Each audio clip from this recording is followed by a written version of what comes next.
San Diego, it's time to fire it up. From the beaches to the ballparks, from the Gaslamp to North County, no one knows America's finest city like he does. You can't just punt on a Manny Machado prime use. He's a fourth-generation San Diegan, born and raised in the heart of this community.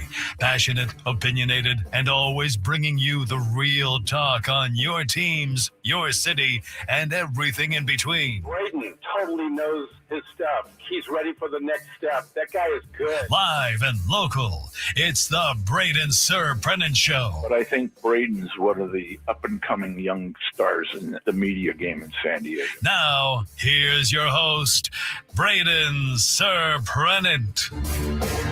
What's up, San Diego? And happy Thursday to everybody out there in America's finest city. I'm Braden Surprenant. This is the Braden Surprenant Show, live and local each and every day from 10 to 2 on San Diego's number one sports station, 97.3 The Fan. Get excited for a lot of stuff to talk about today. We're excited to get the show rolling today. Lots to digest, lots to break down all over the place. We have Padres prospect conversation. We're going to look at it from a perspective of as we go about the rest of the offseason. You know, Jeff Sanders has done a good job of outlining some of the best prospects in the Padres organization per position. We're going to look at catchers today, see if there's really a fit to potentially trade Luis Campusano, as mentioned by MLB.com. To me, I don't think that's the greatest of ideas, but everybody knows about Ethan Salas. What do we know about the other catchers coming up through the pipeline? Now, we're going to talk about that in about 10:35. Later on in the show, today is our big football day as well. Even though this entire week's been a big football week, we have Skyler joining us at 12:35 to pick all the championship games that we have coming up this weekend. At 1 o'clock. 1 o'clock, Skyler will join us to pick all the conference championship games. And there are 9 of those this weekend. Pac-12 not doing a championship game. They've already played each other twice. They split 1-1. Who wins the tiebreaker on the Pac-12? Do we know? With Oregon State and Washington State splitting? Hold on. Do we know what the tiebreaker is? Hold on. I'll let Frank figure that out. We're going to talk everybody in the college basketball in town at 1:15. Eddie Brown will join us at 1:35. More stops aboard the Lane train as more information keeps getting leaked, and that story gets juicier and juicier. Recap what the local kids did here in town in terms of signing day. A lot of big names in terms of college football, in terms of big schools, grabbing kids here in San Diego. We'll talk about that at 12:15. What does San Diego State do from here in football? We'll talk about that at noon. Coming up later in the 11 o'clock hour, we'll get you the latest news and rumors from free agency, Jorge Polanco news, Tampa Bay Rays made a signing, Cody Bellinger sweepstakes is coming down to some finalists. We'll get you updated on all of that.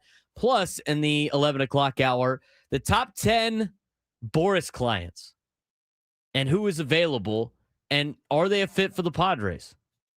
I don't know with the way the Padres' budgets are if they can go sign more Boras clients, but that's something else that we could talk about in the 11 o'clock hour. But we want to start the show with what happened last night in San Diego. San Diego State basketball. Aztecs hoops got a win yesterday over Utah Valley. Now, they didn't just suddenly look like the preseason top 25 version I think a lot of people expected to see. But they finally did something that, as Mark Ziegler pointed out in his article, eluded them for weeks. So that's they won. Finally able to get a win. You know, they were able to beat Oregon in the Players Era Festival, but the reality of the situation is San Diego State, for as good as they've been on paper going into the season, and for what they have assembled this year, been kind of struggling in terms of trying to just win games. Now, they've had a very difficult schedule to start. I think the Troy loss was very difficult to swallow for Aztec fans. I think getting blown out by Michigan. I think San Diego State played Michigan at the wrong time. I mean, Michigan was firing all cylinders at that point in time of the season. But San Diego State, 11-point victory last night over Utah Valley, who came in red hot. And after losing 3 of their last 4 and 5 of the last 7 dating back to the end of last season, San Diego State beat Utah Valley yesterday at Viejas Arena, rediscovered their defensive DNA. And they relied heavily on the depth to save them on a night when the starters struggled. Last night, got to see Tay Simmons, 6'6" freshman power forward, fighting for minutes, entering the night, and he had a good night for San Diego State. I mean, the Aztec starters did not have that great of a day if you look at the box score. Aztec starters, 7 points, 7 points, 4 points. A combined 18 points from the starters last night for San Diego State. The bench, phenomenal. They got 18 points out of B.J. Davis. Ty Simmons, the freshman, had 15 points. Farrell Compton had 12 off the bench. Sean Newman Jr. had 4. Jeremiah Odin had 7. Taj DeGorville had 3. But the bench is what really made things happen for San Diego State last night. You look at the overall team stats from their game against the Wolverines, the Utah Valley Wolverines. Bench points for San Diego State. Combined total. No, we're not going to have bench points on this box score. That's fun. I'm going to look it up in a second. But San Diego State and their bench was electric last night. As a team, they shot 45% for the field. Not bad. 33% for the three-point line. Only 79% for the free throw line. But you saw a lot of it from the bench, as mentioned before. Ty Simmons, little-known 6'6" freshman power forward, as mentioned before, had a great night. His role seemed to likely shrink until he erupted for 15 points and 7 rebounds in 15 minutes, completely changing the game's energy. Breakout came as the team dealt with multiple problems from their starters. Reese Dixon Waters scoreless for 33 minutes before he was able to finally tack on some points. Miles Bird was sick last night. He didn't have a good night, obviously. He played 20 minutes, didn't score any points, was 0 for 5 from the field. Starting center Miles Heide injured early with a hip contusion. He only played 5 minutes last night. Magoon Guath still limited by the flu and ankle issues. Farrell Compton missed multiple dunks last night, but it was the depth that took over. San Diego State scored 77 points. 59 came from the bench. Bench outscored Utah Valley's reserves 59-16. And you start looking at some of the plus minus from last night. The bench outplayed the starters. Sean Newman Jr. was plus 21 on the point difference, on the plus minus. Simmons was plus 17. B.J. Davis plus 15. Compton plus 9. All others on the roster plus 8. Starters were mostly negative in plus minus last night. Really underscores how much the reserves saved the day. B.J. Davis, 6-man star. He had 18 points, his 5th straight game in double digits, and continues to be San Diego State's best rhythm-changing weapon off the bench. Brian Dutcher talked about it after the game, about how he changes the rhythm of the game, and he tells BJ every day how much he values him. I mean, it's a big question of whether or not BJ Davis should start, but Brian Dutcher likes him coming off the bench. He likes the dynamics that he brings to the team by coming off the bench. Late game issues again for San Diego State. San Diego State twice blew double-digit leads last night. They led by 13 and gave up a 12-0 run to close out the first half. They led by 12 in the second half. Utah Valley briefly took the lead, up 3 with 3 minutes to go, in a game that finally San Diego State put away by winning by 11. Dixon Waters, after sitting at 0 points for the first 33 minutes of the game, hit back-to-back tough layups to seal the deal. Defense wasn't perfect last night, but I thought overall they're starting to step in the right direction. There's a lot of times that we talked about it with Mark Ziegler last week, or maybe it was 2 weeks ago, that Aztecs basketball and the defense, they do all the right things in practice, but it's then applying it to the game and learning the defense that San Diego State wants them to be able to run. They're starting to slowly put that and add that together. So hopefully San Diego State, by the time they get to conference play, can really show the dominance of their defense. They gave up 80-plus in 4 straight games, something that had happened only 5 times in the previous 100 games. And San Diego State finally resembled itself of being a stingy defense. They forced 18 turnovers, held Utah Valley to 66 points, held Utah Valley to 10 points over an 8-minute first-half drought. That's the good news. The bad news is they still allowed 10 three-pointers to be made, 11 offensive rebounds, and 42% overall shooting. But it's progress. Not the vintage Aztecs defense yet, but the way that they're making strides, I think, is a positive. It's a step in the positive direction. So overall takeaways from last night for San Diego State. The depth showed that they're there. They had a great outing out of the bench last night. As mentioned before, Farrell Compton had 12 points. Ty Simmons had 15 points. BJ Davis had 18 points. You had Miles Bird playing with the flu. Magoon Guath was playing with the flu. And overall, the starters only scored 18 points. It shows the depth that Brian Dutcher has. And again, a step in the right direction with the defense. We've seen this Aztecs defense do a lot of great things over the years. It's been a big reason why they have won so many games during this Brian Dutcher, previous Steve Fisher era of Aztec basketball. And to me, I think it's going to be a kind of a slow build of getting these guys together. Now, you look at their upcoming schedule. They get a week off before they host Lamar. And later on December 20th, they got a real tester against the number 2 team in the country in Arizona. They don't play in Tucson. They're playing in Phoenix, which is basically a home game anyway for Arizona. I mean, Arizona does a really good job in filling out the seats everywhere they go. I mean, we got Wilbur the Wildcat in our group chat most mornings. I have seen Arizona, as somebody that's watched Arizona basketball since he was born, I've been to a lot of Arizona basketball games where they take over arenas. I mean, the fact that they got to play them in Phoenix is not a neutral site. That's going to be like almost a true road game. You just don't have to play at the McHale Center, which, by the way, the McHale Center might be one of the most quiet facilities I have ever watched college basketball games at. Not a very loud atmosphere at McHale. That's coming from somebody that attended the University of Arizona for a little bit. But if they could slow down Arizona in a couple of weeks and make that game close, all of a sudden I think the attitude of Aztec basketball is going to change a little bit. But it still asks the question, as the Aztecs sit 4-3 to start the year, a team that was expected to be ranked to start the season, a team that had a lot of guys coming back, who added some big freshmen in Simmons and LZ Harrington,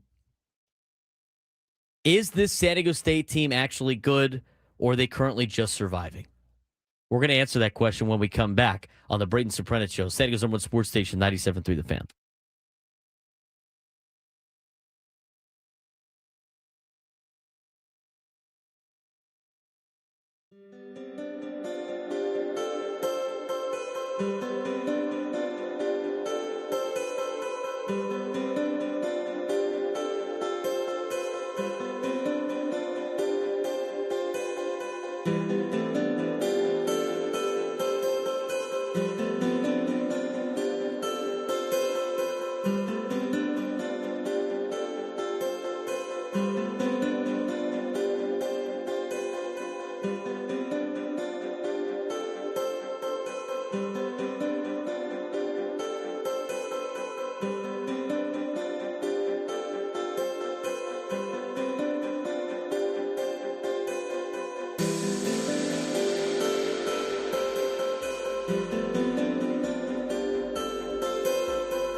We're still giving away Zach Bryan tickets? Is that the whole week? Wow. I saw somebody, one of the guys I follow on social media, Coach 4, big Padres fan on Twitter. Helps a lot of high school football coaches get jobs with a lot of different stuff. He's from Fallbrook originally. Big San Diego Padres fan, as mentioned before. He just bought Zach Bryan tickets for that event. There you go. He's like, Padre game the day after, Zach Bryan the night before. What a weekend, huh? How about You it? can have yourself a weekend. So we're going to be giving away Zach Bryan tickets in the 1 o'clock hour. Should be fun. All guests on 97 to the all guests on 97 to the Fan join us on the David P. Shapiro Fan Hotline. David P. Shapiro, criminal defense attorneys helping good people regain control of their future when charged with the crime since 2010. Visit davidpshapirolaw.com. I asked the question, is San Diego State basketball actually good this year, or are they just surviving? It's a little bit of an extreme question, but you know what? This is a show that has opinions. It brings up an interesting topic of discussion because the Aztecs currently sit at 4-3 on the year. They're 3-1 at home after dropping a game to Troy. I think the game that they dropped to Troy in a couple overtimes is the one that really sets this through a loop. I mean, losing to Baylor and losing to Michigan is not crazy. Baylor's in the best conference in college basketball in the Big 12, and Michigan has a $12 million roster, and they played Michigan at the time where they're on a heater. It's not who you play, it's when you play them. So you could justify those losses. The Troy loss makes things a little bit more iffy, and the fact that the Aztecs gave up a 13-point lead last night and an 11-point lead late in the game last night where Utah Valley made it close with under 3 minutes to go makes the question come to fruition a little bit. I think this Aztecs basketball team is good. I just think they have to go through a little bit more growing pains as they try to figure out their rotations, figure out what is the winning recipe in terms of starting lineup. I mean, we saw, Taj DeGorville get most of the starts at point for San Diego State, and LZ Harrington, the freshman, highly touted freshman, was coming off the bench, but he was playing exceptional. Now, LZ Harrington is in the starting lineup the last couple of games. Taj DeGorville coming off the bench. There's a mix of play of, not wanting to kill a kid's confidence, too. So all of that is being played out. They needed 59 bench points to beat Utah Valley last night. Now, again, Miles Bird and Magoon reportedly had the flu. So you were going to get as much out of him you got as much out of him as you did. 0 for 5 from the field. Playing with the flu is not great. And not everybody's Michael Jordan, okay? And as Gonzo said in the chat, who wants to pass it to the guy who's got the flu? Correct. Starters mostly negative and plus minus. Is this team slowly climbing, Frank, or is this a team masking real problems? They haven't been great all year long. I mean, this is a team that, go back just a couple of years, they would have taken care of business against Troy. They would have made the Michigan game closer. They would have made the Baylor game closer, possibly would have won the Baylor game. They've got some problems, and they are in this slow start. And I know all these big teams have slow starts where they're playing small schools. They're having trouble against these teams. If the bench didn't score 59 points last night, we're talking about a loss today to Utah Valley. That is a problem. So this team has a lot of work to do, especially before it starts conference play, if they want to even be remotely considered as a snub in the national championship tournament. I look at this Aztec team, I think they're getting better. And I think it's going to take a little bit of time. They do have to gel. They have to have time to gel as a team. And I know there's a lot of guys back, but you got to mix in some of the new guys, some of the transfers. You got to get the execution properly done when it comes to Aztecs defense. I mean, this is a program that's built on, we're going to play really good defense, and then we're going to let the athletes be athletes on offense. I mean, they don't really run an offense. And it leads to some sloppy passing. It leads to some sloppy play sometimes on the offensive end. They have talented players that can overcome that. But, I mean, last night you had Reese Dixon Waters have 0 points in the first 33 minutes of action. 33 minutes of the game. Sorry. I mean, he only played 25 minutes, but the first 33 minutes of the contest, he was scoreless until he hit some layups late and hit the 1 3-pointer. So he didn't have a great day. Magoon Guath battling the flu. Miles Bird battling the flu. LZ Harrington only had 4 points in 20 minutes. I mean, Heidi got hurt in the first 5 minutes. But the bench, there's two things with that, Frank. Like, they needed the bench to win, but you know what? At least they have the bench to come back and win, right? At least they have the bench and the depth to be able to beat teams like Utah Valley. I think it's a little bit of they need to gel. But unfortunately for San Diego State, here's the problem with that. Go Aztecs are in the chat, or somebody brought up like St. John's is 4-3 and ranked. St. John's gets to play in the Big East, which is a very good conference. St. John's gets the respect. Like, Florida plays in the SEC. They've played a tough schedule. They're going to get respect in the long run. The problem is for San Diego State is the Mountain West already doesn't get a lot of respect, but also haven't done anything in the non-conference to demand any respect. So as much as these teams need to gel, I get that. I understand. It's early in the season. But you start looking at what the Aztecs have coming up. They have to take advantage of limited opportunities to give themselves a resume for the NCAA tournament. And if you're looking at, like you mentioned, St. John's, UConn is ranked number 5 this year. Creighton is always ranked. Villanova is always good. Seton Hall's 8-1. Georgetown is 6-2. I mean, these are programs that have been ranked recently and that are seemingly always near the top of the Big East, despite some slow years here recently from Georgetown. But Xavier is always really good. DePaul is usually is good enough to give anybody a fight, especially in that Big East conference. And with the SEC being as good as they are, Florida can overcome that 5-3 start and be in the national championship. Absolutely. But you're talking again about a Mountain West Conference who has seen Boise State lose pay games this year. And Boise State's supposed to be one of the better teams in this conference. Not great. No, that's not going to help you. You don't want to get in a position where you have to win the Mountain West tournament. They can do it. I mean, they're better than everybody in the Mountain West, at least on paper and in a lot of different aspects. But you look at the net rankings right now, and it's the first edition of it. San Diego State jumped 22 spots last night, but they're 101 in the country. You look at the RPI in college basketball, and San Diego State in the RPI is still relatively low. I mean, I'm searching for them right now. 101 in the net, 112 in the RPI. And you look at their overall synopsis on WarrenNolan.com, which is a great website that does a lot of predictions and everything like that and metrics. But they're 0-1 and they're 0-2 in the quad 1s and 2, 3-1 in quad 3, 1-0 in quad 4. The problem is not like playing good teams. The problem is you have to beat some of those good teams. You have to beat some of those good teams. Like, to me, like, showing up and just competing with Arizona is not going to give them the nod when it comes down to it. Like, they have to win some of these games. Like, beating Oregon is fine, but Oregon's 4-4.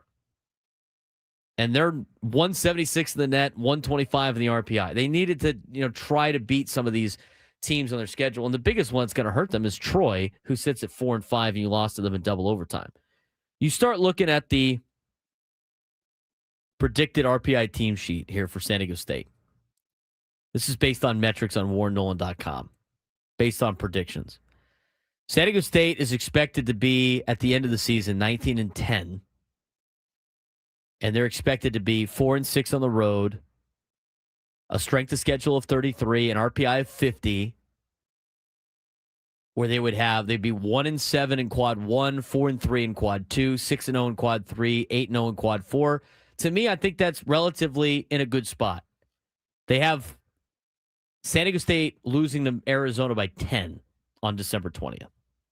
But they're going to have to beat some good teams. They're going to need some help. Like, Utah State's going to have to continue to be good this season. They're going to have to, try to win a couple of games on the road. Like, it'd be nice to get a quad 1 win against Boise State on the road, who's expected to have a higher RPI by the end of the season. They need to win one of the games. They got to win some of these games on the road.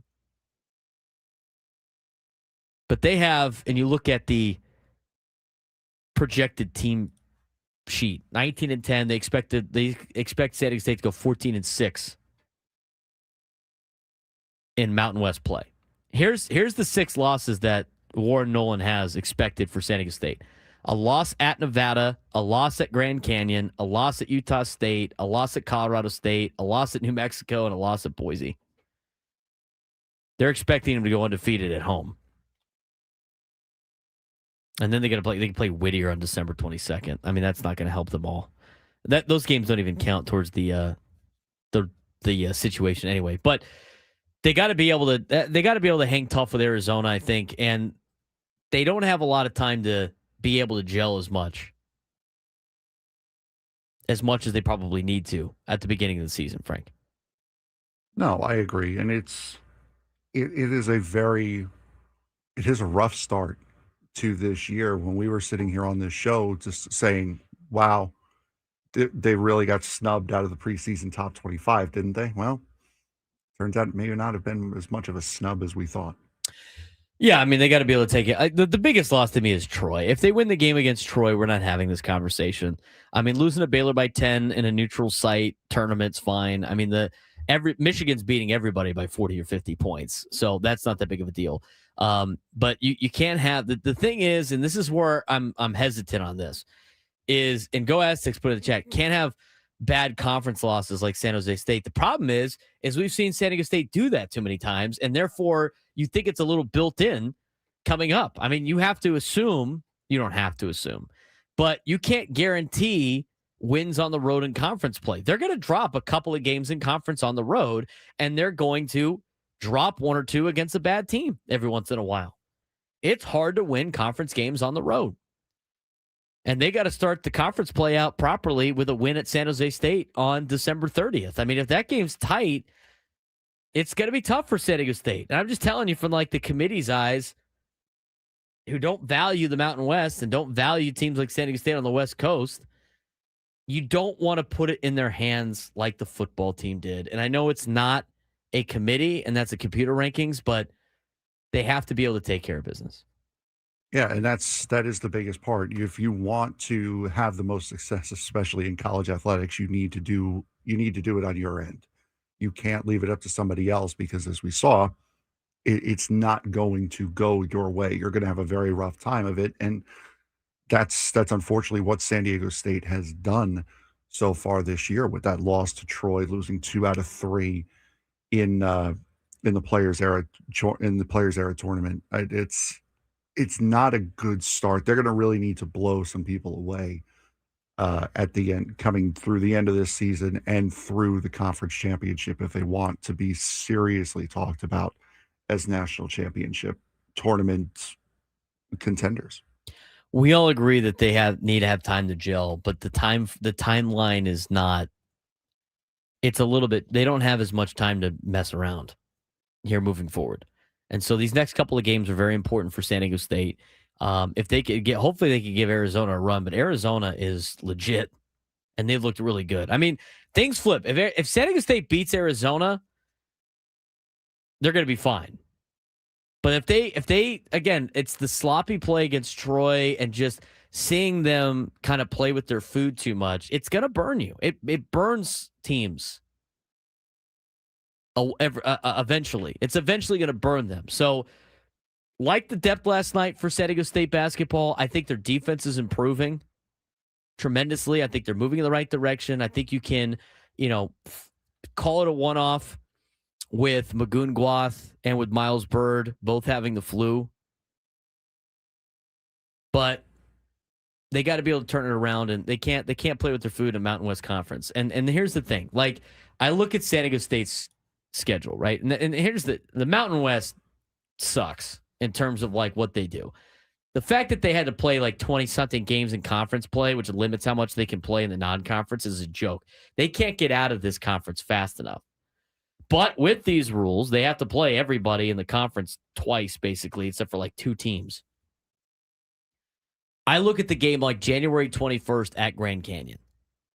Grand Canyon's RPI is 207. In the national scheme of things, people aren't going to think that Grand Canyon's like a big win. But the reality is, if you go and beat Grand Canyon on the road, you're doing something right because it's hard to beat them on the road. That is a school that a lot of other top programs in the country would have a hard time winning a game at. Same thing with Utah State. Same thing with playing like in Laramie at the Dome of Doom. Same thing with playing at New Mexico and at Boise State. These are all schools that if the big boys showed up would have a problem dealing with, but unfortunately for San Diego State, they don't get the credit on the metric papers. They don't. And that's where this conversation has started. And it really is only a reason. The only reason we're really talking about this is because they lost to Troy. Another thing I don't like, and this is partly up to San Diego State, I don't like you have a week off between most of these games. Like, you don't play Lamar for another week. You've played 2-3 games before the Players Era tournament where you're playing in 3 or 4 days. I don't like that long, and this is just me personally, I don't like that long layoff between games, especially when you need to gel as a team.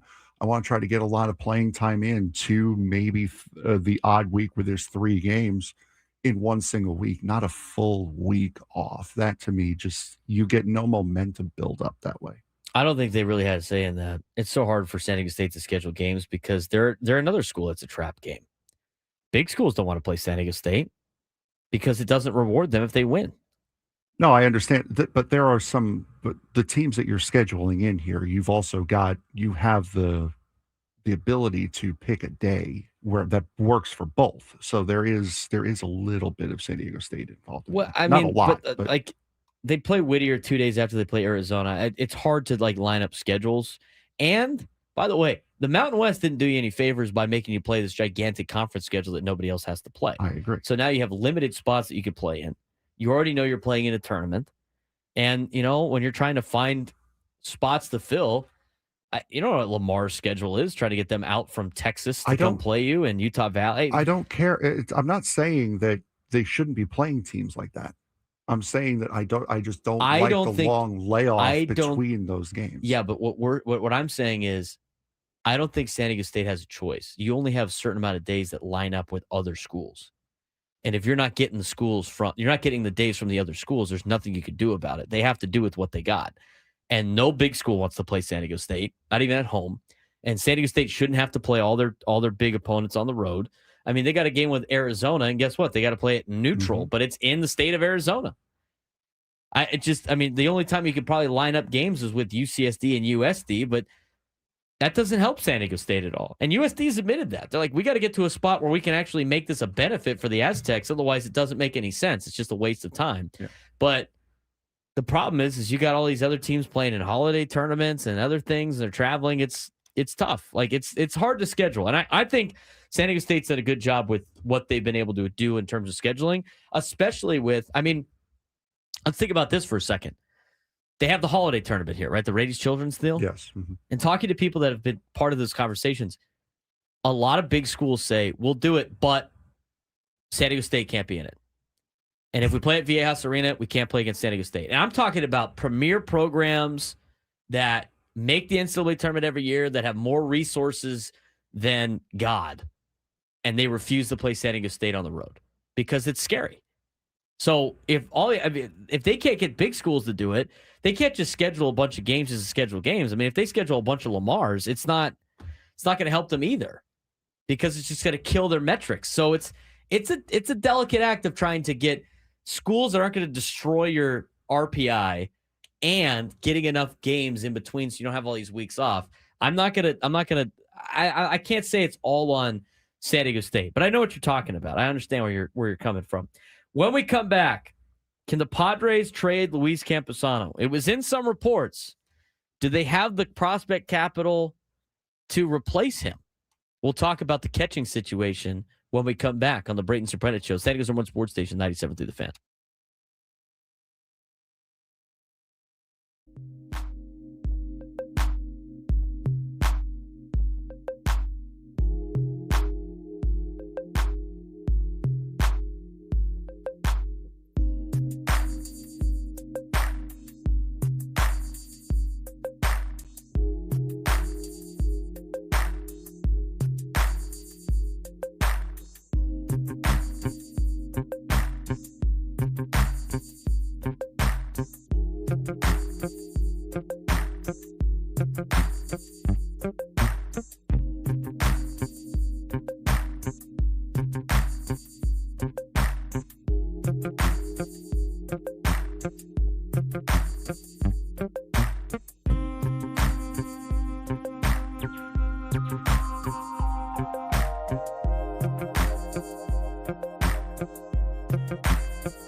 10:43 here on the Braden Surprenant Show. Talked Aztec basketball for the first couple of segments. We're going to get more college basketball later on in the show. We're going to dive into some national news when it comes to rumors and free agency and trades in the next segment. Top 10 Boras free agents. Any of these guys fits for the San Diego Padres? We'll talk about that in the 11 o'clock hour. Got to get you some Aztec football conversation. I mean, they're waiting to find out where they're going for a bowl game on Sunday. Sunday's the day that they pick all the bowl games, so it should be fun for that. We'll talk about the local kids signing on signing day yesterday. More news about the Lane train, just to fire up one today on a Thursday. And then we'll make our picks with Skyler at 1 o'clock. Eddie Brown will join us at 1:30, and that'll be today's show. We did want to talk about this. We're going to talk about one kind of group a day. Jeff Sanders has done a great job of researching and putting together the top prospects of the Padres organization per position. And today we're going to focus on the catchers. And the thing with the catching situation in the minor leagues, I mean, everybody talks about Ethan Salas, and that's basically it. And nobody really thinks about the other portions. or other players as part of it. Padres once believed, and here's the other thing too, before we start, is we've seen a couple of times now that Luis Campusano's been listed as, potential trade piece. Now, everybody that's been listed as a potential trade piece this offseason, Frank, has had not a very high percentage in being traded. What's it called? Article fillers. I know. Is what they're called. That's called, we got to find segments for Hot Stove to talk about on MLB Network for 4 hours before the winter meetings next week. We should have some news during the winter meetings next week. See, this is the problem with 24-hour networks. Yeah, you have nothing, sports if in the you have offseason. nothing, if you have nothing new, got to make some stuff up. Right. Like they just asked the question on MLB Network, which postseason performer has become a household name in baseball? Oh boy. It's like, all right, here we go. But anyway, so Luis Campusano has been listed as that multiple times. Padres once believed Luis Campusano was the catcher of the future. He was the first catcher selected in the 2017 draft. But at 27 years old and out of options and with little major league playing time over the last year, his long-term role with the team is now uncertain. Compounding the issue, Ethan Salas, the franchise's top catching prospect and one of baseball's most hyped teenage talents, essentially lost an entire year of development due to an injury. Recent trades have thinned the catching depth further. Brandon Valenzuela, J.D. Gonzalez, both shipped out at the trade deadline, forcing San Diego to invest heavily in new draft picks to rebuild the pipeline. But here's the breakdown of the Padres' top catching prospects and what their situation says about the organization's future at the position. Ethan Salas is obviously the number one catching prospect the Padres have. He's probably one of the best catching prospects in all of Major League Baseball. Franchise hope, but again, he's dealt with some injuries. He's 19 years old. He's at the AA level in San Antonio. Last year, in just 10 games before he got hurt with the back injury, hit a .188, no home runs, 5 RBIs. He's always been evaluated as somebody that has been a guy that can really good defensively, really good at receiving pitchers, but he needs to work on his hitting. He signed for a $5.6 million contract in 2023 and is viewed as a potential two-way star, someone behind the dish and somebody at the plate. Missed most of the season last year with stress reaction in his lower back. Padres say they're being overly cautious with the teenagers, as they should. He's 19 years old. He's still got a lot of more years of development potentially. He did have early success in 2023, had 9 home runs and an 837 OPS in low A, but he struggled in high A and he has struggled in double A. 589 OPS in 122 games in high A, a 532 OPS in 19 games in double A. These are very low sample size numbers, but missing an entire year of development obviously is going to put him back maybe another year for his estimated time of arrival. His development has stalled due to youth injury and aggressive promotions. He is the organization's crown jewel. He's very talented, but unproven and behind schedule. I think Ethan Salas is probably behind another year, but to me, Frank, in the development of catchers, you don't need him up here at a teenage year. Catchers usually need more time to develop, and they got a couple of years now where he can develop with Freddie Fermin being the starting catcher. Yeah, correct. You don't have to throw him up immediately, and that's exactly what we were talking about before the Freddie Fermin trade, was why you would go out and possibly get a guy like JT Realmuto, who would be a stopgap that he can be the catcher for a couple of years and then basically train up Ethan Salas for a couple of years after that, or maybe a year or two after that, and then let Ethan Salas go off and run and do what he needs to do.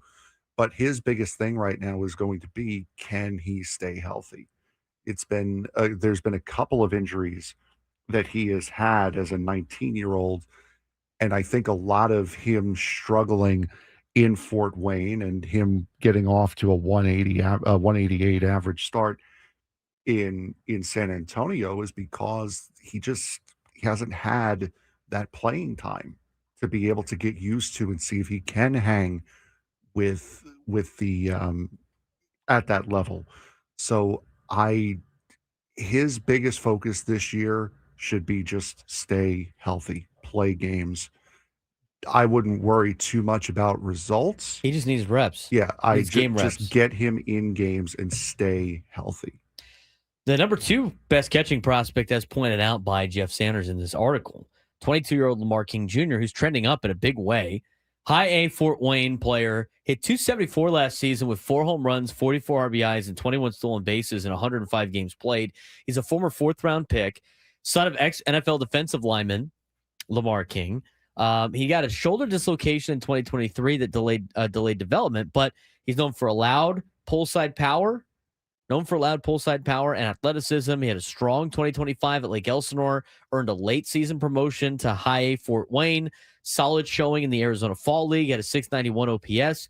There, he may be the system's next legitimate catching riser if Salas stalls. Now, the question is, how much can Lamar King Jr. trend up to maybe be up higher in the big leagues within the next couple of years should Ethan Salas fall behind schedule even further? This is where Salas being behind schedule really does hurt you, because you would have liked to have had Ethan Salas starting the year out in El Paso this year.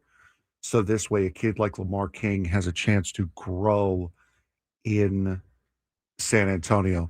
The worst thing you could do for Lamar King right now is to have him go up to AA San Antonio to be the backup catcher for Ethan Salas, because he's not getting playing time. He's just sitting there on the bench. I would rather have King start down in Fort Wayne, have him play every single day, and then see what Ethan Salas can do up there. If Salas is the everyday starter in San Antonio, think maybe about moving him up to El Paso and then move King up to San Antonio. I would not have those two on the same team right now, because they both need to play in order to grow. Yeah, neither would I. They both need to get starts. The other thing too is now you have, so he's 19, Salas. Lamar King's 22. They're still super young. Yes. And have time to develop. The other 2 catchers on this list are both in low A Lake Elsinore. They're both 19 years old. Ty Harvey, a big investment high school pick, hit 174 in 7 games in 2025 because he got drafted in the 5th round. Got $1.5 million in the draft, over triple slot value. So the Padres obviously value Ty Harvey very high. Strong-bodied offensive catcher, short, powerful swing, above-average runner. He's got a big arm. Debuted late due to signing timeline. Only, again, played 7 games, but another potential catcher of the future at 19 years old. Heavy teenager with high ceiling. Tools heavy teenager with high ceiling. Padres paid big to get him. I start to look at some of the catchers that are pointed out here. Now, these are all articles that talk about how great everybody is. But when you got guys like Ty Harvey and Lamar King Jr. with Ethan Salas, it tells you that there's some guys that might be available via trade. I mean, not all these 19 and 22-year-olds are going to be on the same team. Correct.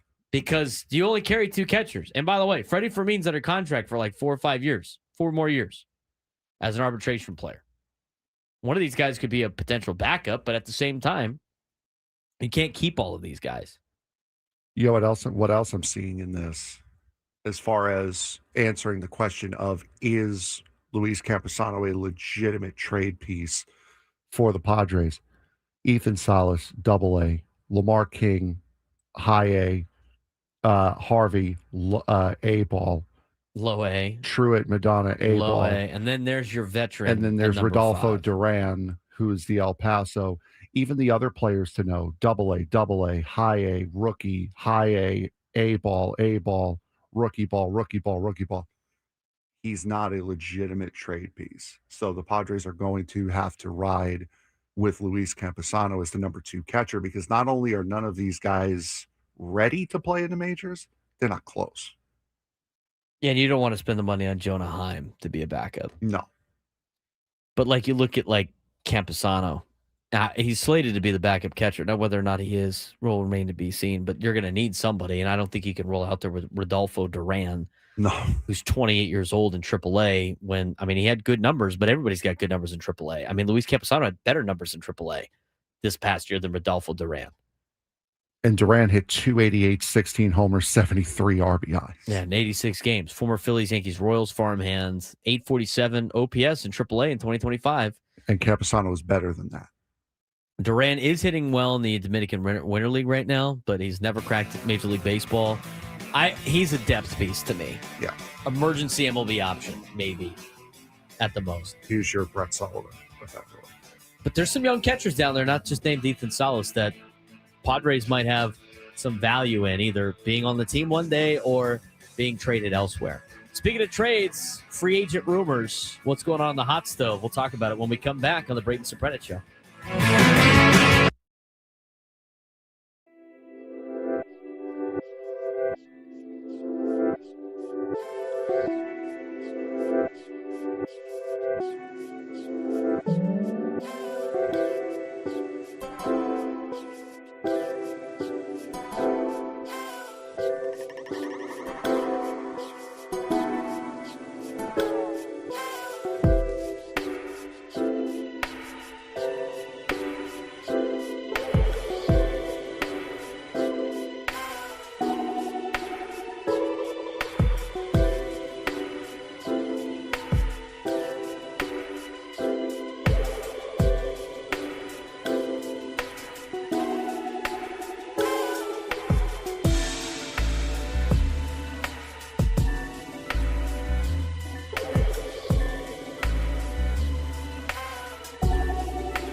Remember to listen at 1 o'clock for us to announce today's biggest fan for a chance to qualify for a night in our Odyssey suite at a future Padres game with all of the fan staff.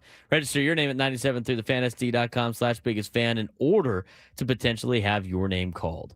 He's Frank Marchese. I'm Braden Surprenant. This is the Braden Surprenant Show, live and local each every day from 10 to 2 on San Diego's number one sports station, 97.3 The Fan. It is time to dive into what's going on in the hot stove in Major League Baseball. We do it each and every day at 11 o'clock. And here's the latest rumors you need to hear before we go into winter meetings next week. It's always fun when that music hits. Nostalgic, really. Let's start off with some rumors coming out of Seattle. After quickly re-signing Josh Naylor, the Mariners have struggled to reach a deal with free agent second baseman Jorge Polanco despite his desire to return. With talks stalled, Seattle is exploring trade alternatives and has shown interest in 3 2025 All-Stars: Brendan Donovan from the Cardinals, Ketel Marte from the D-backs, and Brandon Lau from the Rays. Donovan is the most affordable, but would require a major offer to acquire. Marte is the best player of the trio, but is considered an unlikely fit due to his large contract and Arizona's high asking price. Lau appears to be the most realistic target, especially given his manageable contract and Seattle's strong trade relationship with Tampa Bay. Mariners going out there to try to improve their ball club again, which is good to see. They finally actually are putting things together. So not going to go with Jorge Polanco. It sounds like. I don't know. Sounds like they both want to. They both want to come back. They want him to come back, and he wants to go back. Would you rather have Ketel Marte or Jorge Polanco? No, but what I'm saying is that they're apart on number, and neither one of them appears to be willing to budge. They both want the reunion, but there's an hurdle that neither one of them are willing to jump over. I'd rather have Ketel Marte in general anyway. I agree. If I'm Seattle. Yeah. I think How you old could is make Jorge Polanco? He's like 35, no? Jorge Polanco. I got to look that up. In his mid-30s. He's up there in age. The problem with like the Mariners and adding Ketel Marte is he's under contract. His contract's not very good. Jorge 32. Polanco is 32. He's expected to get $14 million a year on a 2-year deal. I would have to guess that they're trying to get him for 10. Well, if he's expected that. to get 14 a year, Ketel Marte counts for 14 a year, and he's the same age. You just have him for a longer period of time. Yeah. I'd probably rather have Ketel Marte. I would, but how much? And the thing that this points out is how much are they going to have to break that team apart in order to get him with Arizona's high asking price? Well, I think Arizona's trying to get rid of him to dump salary, and I think they're trying to get rid of him because he's a pain in the ass in the clubhouse from all the reports that have come out. I mean, it just sounds like they're kind of done with him. And the thing is, it's like everybody knows about these reports. This is what's funny to me about MLB teams. Yeah, they're not hiding it. All these reports always come out about like, it's not really great in the clubhouse, or he's kind of a problem here. And it's a lot of, it's probably time to move on. Yet these organizations still hold, they think they have all the leverage in terms of, well, he's just such a great player. We got to get a lot out of him. Well, no, you're trying to get rid of him, dude. Like, everybody knows you're trying to get rid of him. There's a reason why you're trying to get rid of him. I know he's a great player, but he's injury prone, and he needs to change the scenery. And everybody knows that, Arizona.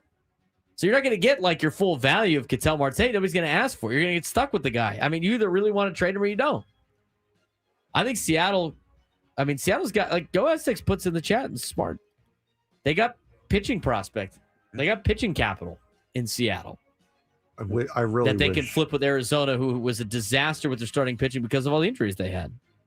I really wish I could hear what's on MLB Network right now. They're talking about the 2 or 3 years that the Yankees were playing at Shea during the 70s while Yankee Stadium was being renovated. Anyway. The other one is like, would you rather have Jorge Polanco or Brandon Lau? I'd probably have Polanco, honestly. Because those are trade pieces, right? Yeah, all 3 of them were trade pieces, yes. Brandon Lau is 31. He counts for 11.5. Honestly, I'd probably rather trade to get Brandon Lau than pay Polanco 14. Here's what they don't want to pay Polanco $14 to $15 million a year. Yeah. So their other options are I can get a player that's actually worth $14 to $15 million a year in Ketel Marte, or I can get a guy that's probably worth what Jorge Polanco's worth that might be slightly better than Jorge Polanco and Brandon Lau and save some money. Would you rather have Jorge Polanco or Jake Cronenworth? He's been another guy that's been rumored in a lot of trades as well. With like 2% chance of going. I'd probably rather have Jake Cronenworth. He's more dynamic in other aspects. It was a joke. I was being sarcastic. I know. Donovan? I don't know why St. Louis would try to trade him. No, he's supposed to be one of their young stars. But again, as we talked about yesterday with what St. Louis is doing, they're he's going to be 28 to completely tear down. I think he's expendable. I changed my mind. He's 28 years old. He will be 29 at the end of next season. He's got 2 years left of control. He's a free agent 2028. Is Brendan Donovan at that age in line for the window for the Cardinals to be good? No. Because they're not going to be good for another, probably, if they're going to do what everybody thinks they're going to do and getting rid of Arenado Contreras, they got to build around guys like Nolan Gorman, anybody that's a free agent in 2029 and 2030, like Mason Wynn, Jordan Walker, the guys that are not eligible. Those are the players that you're building around, not Brendan Donovan. He's too old. That doesn't fit the timeline. So that's the trade that they need to make. The Mariners need to make. They need to get Brendan Donovan. There's a couple of young pitchers that St. Louis has. Tink, I know, is one of them. Andre Palante? No, not Palante. I'm talking like young prospect pitchers. Tink is one of them. JJ Weatherholt is supposed to be a middle infield option. Quinn Matthews is supposed to be really good. Coming up as Tink Hence, that's who it is. Cooper Herp, I guess that's how you say that. HJERPE. Those are some big young pitcher names that St. Louis has that they're going to want to build around too. And you're right, Donovan does not fit in that plan. Moving on, the Tampa Bay Rays have signed Cedric Mullins. The Rays have agreed to a 1-year deal with the 2021 All-Star center fielder, per MLB.com's Mark Feinsand. Mullins, 31, is coming off a down offensive season in which he hit .216 with 17 homers for the Orioles and Mets, struggling significantly after his July 31st trade to New York. Despite that, he remained a strong defensive center fielder, posting 4 outs above average in 2025. Mullins is the most notable free agent outfielder to sign so far in a thin market headed by stars such as Kyle Tucker and Cody Bellinger. Tucker has drawn more interest from several teams, including the Blue Jays, while major spenders such as the Mets, Yankees, Dodgers, and Phillies are reportedly in on Bellinger. Mullins' signing could help accelerate move in the outfield market as the winter meetings approach. I think it's a good signing for Tampa. I think it's a low risk, high reward move. Like Cedric Mullins, that is the type of player that we always clamor for the Padres to sign. Now, he doesn't fit the Padres. He's like a fourth outfielder for $7 million, probably not. But when you talk about filling out your roster with good, solid MLB players, low risk, high reward, Cedric Mullins fits in that category. He's 30. He's going to be 31 years old next year. What time June rolls around, $7 million. That's worth it to me on a guy that used to be an all-star. He's not super old. He probably still has some left. A little change of scenery. That's a great sign for Tampa Bay. It's a perfect sign for Tampa. He's back in the American League East as well, so he knows the teams they'll be facing. So that's the teams, the ballparks. Yep, that is a good pickup. The guy's hit 247 in his career. Yeah, he's a solid player. Yeah, it for whatever reason did not work out in New York after he got traded. And the only reason why they traded him is because they thought Jose Siri was going to be out for the year. The Cody Bellinger sweepstakes are coming down to finalists. Bellinger is one of the most coveted free agents this offseason after hitting 29 home runs with a 125 OPS plus for the Yankees last year. and providing strong defensive versatility. MLB Network's John Paul Morosi reports that several major market teams are pursuing him, including the Yankees, Mets, Phillies, and possibly the Dodgers. The Yankees see bringing him back as the simplest way to fill their final outfield need, while the Mets, who traded Brandon Nimmo for Marcus Semien, seek outfield help and could also use Bellinger at first base if Pete Alonso decides to depart. The Dodgers, where Bellinger began his career and won Rookie of the Year and MVP, makes sense given their lack of production in left field last season, and the Phillies are in the market for a corner outfielder with Bellinger's left-handed bat serving as insurance should Kyle Schwarber sign. All right, Cody Bellinger sweepstakes. They're all big name teams. Yes. Mets, Yankees, Dodgers, Phillies. I don't see him really. I can't see him in a Mets uniform, and I can't see him in a Phillies uniform. And that's because I've seen him in Dodgers and Yankees uniforms. I can see the Dodgers bringing him back. He just fits the Dodgers so well. That would suck for us, but you know what? Cody Bellinger, I just feel like belongs in LA. I think he'll probably sign there. I mean, that's if they're all offering the equal thing. I mean, Cody Bellinger from Arizona came through the Dodgers organization. Yeah, a reunion, he's going to most... jump on it fast. And the question, though, with Bellinger, with whoever he signs has these last 2 years been kind of iffy, or has he gotten back on not quite his MVP caliber, but is he close enough to it that signing a massive deal for him isn't going to absolutely kill you? So the Dodgers, the Yankees, the Mets, and the Phillies can all afford to have massive contracts fail. They can buy their way out of them. Those are the four, and it's funny, isn't it interesting that those are the four teams that are looking at this guy? Yeah. I mean, that's the risk reward you have with Cubs Cody Bellinger. Red Sox can do it too, and they're not. So Cubs already had him one. Cubs aren't like Cubs I mean, did have him, yes. The Cubs offered Shota Imanaga a qualifying offer, thinking he wasn't going to sign. I think that was the surprise of the qualifying offer. I don't know how much money the Cubs actually have at this point in time.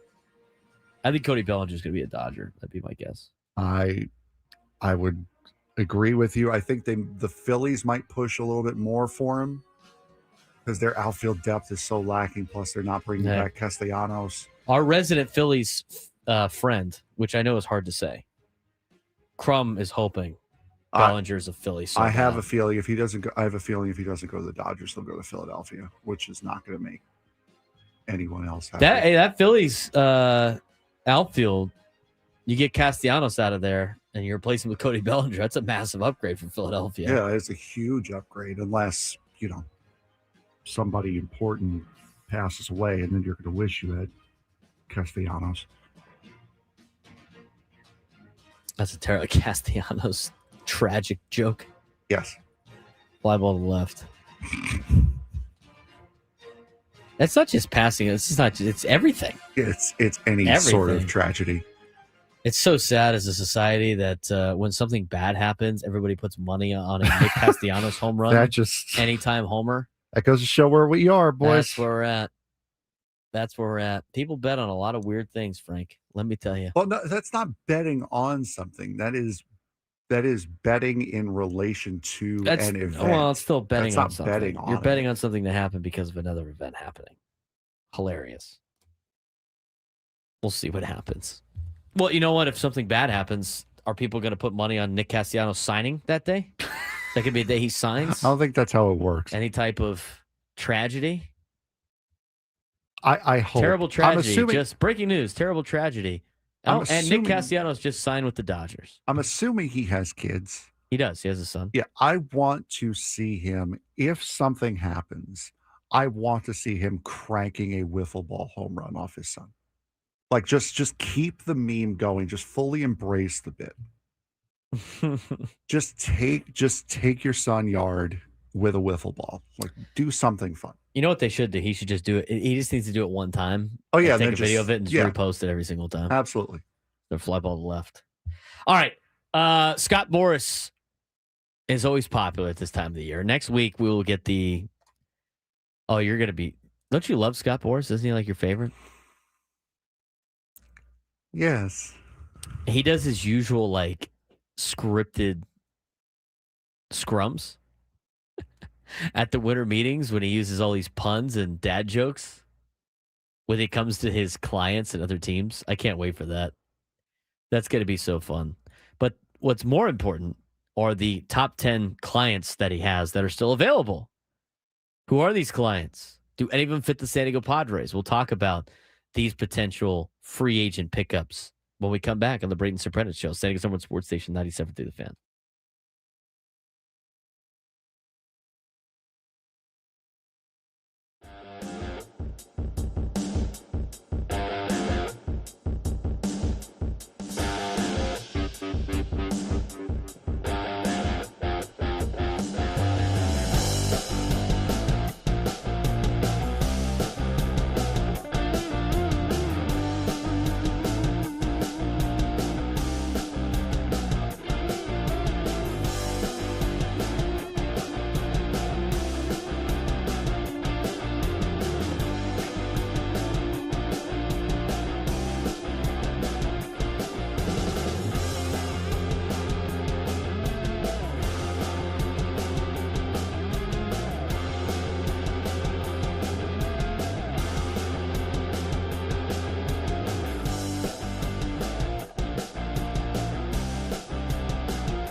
August on 97 through the Fan. Join us on the David P. Shapiro Fan Hotline. David P. Shapiro, criminal defense attorneys helping good people regain control of their future when charged with a crime since 2010. Visit davidpshapirolaw.com. He's Frank Marchese. I'm Braden Surprenant. This is the Braden Surprenant Show, live and local each and every day from 10 to 2 on San Diego's number one sports station, 97.3 The Fan.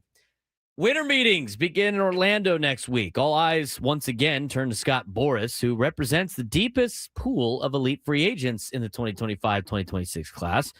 Boras already jump-started the offseason by securing a 7-year, $210 million deal for Dylan Cease, but he still has at least 10 top-tier unsigned clients who will shape the market over the coming weeks. This is a look at the 10 biggest Boras free agents, their market value, potential landing spots, and the storylines surrounding each player. We're going to get to that in a second.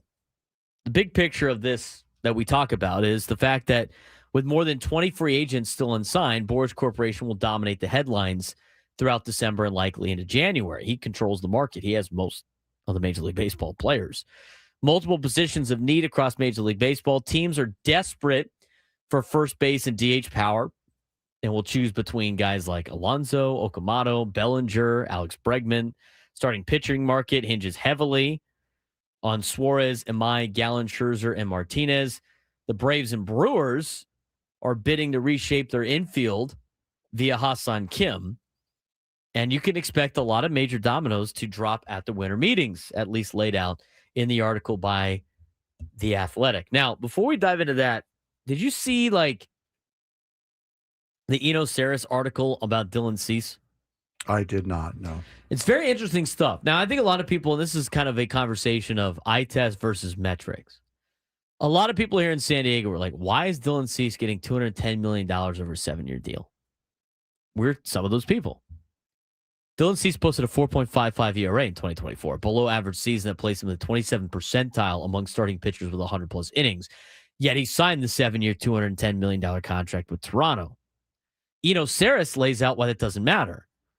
He goes on to say that ERA is not predictive. ERA explains only 8% of what a pitcher's ERA will be the following season. It contains heavily influence from defense behind the pitcher, park factors, random sequencing, umpire variance, batted ball, luck, or we put it, batting average on balls in play. Because of this, Eno Saris lays out that Major League Baseball teams lean more on predictive modeling. Here are the modern metrics that matter before you start looking at starting pitchers. Teams now emphasize metrics as fielding independent pitching, which is twice as predictive as ERA. SIERA, which is SIERA, nearly 3 times as predictive. Strikeout to walk percentage, strikeouts minus walks. Plus, they have other things like baseball perspective DRA, deeper environmental adjustments. Stuff Plus quantifies pitch quality and stuff. And projected systems combine all of these plus stuff models into more accurate forward-looking value. Cease's percentile rankings among starters with 100-plus innings, 27th percentile in ERA, not great. But all of the metrics that Eno Saris lays out that teams look at to see if the player's good, he's in the 80th percentile in almost every single statistical category that we've just mentioned. 77th percentile in fielding independent pitching and 75th percentile in DRA plus. Translation, the ERA says he's bad, but the predictive metric says he's elite. This is why all the national pundits say that Dylan Cease is going to be a great pitcher in 2026. Do we believe any of this information? Allow me to interject my opening argument.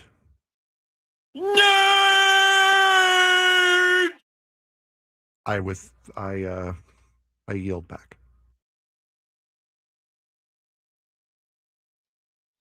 I just think it's just too much information.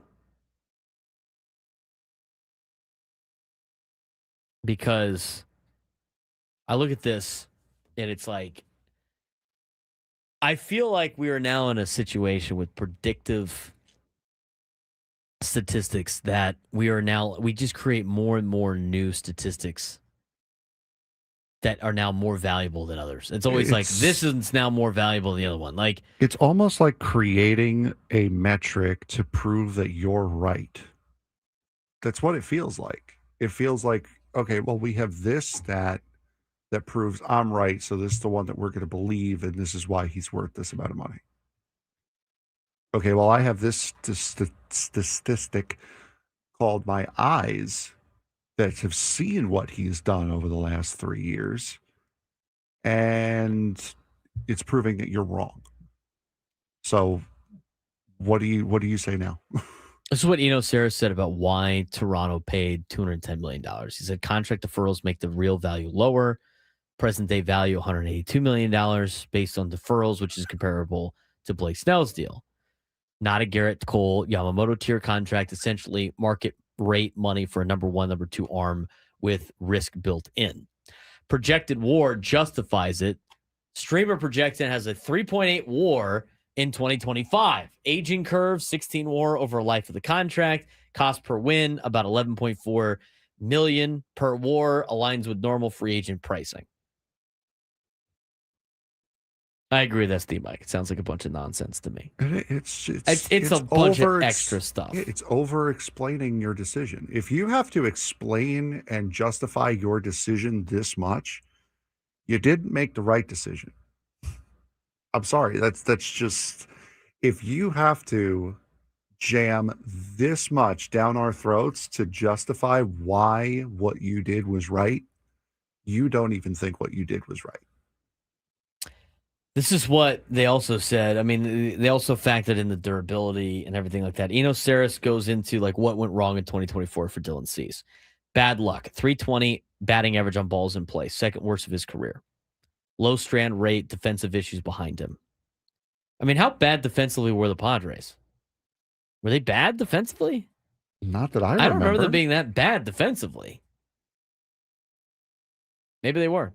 Second and third time to the order. OPS allowed ballooned to almost 800. Fastball slider reliance raises concern about being a 2-pitch pitcher.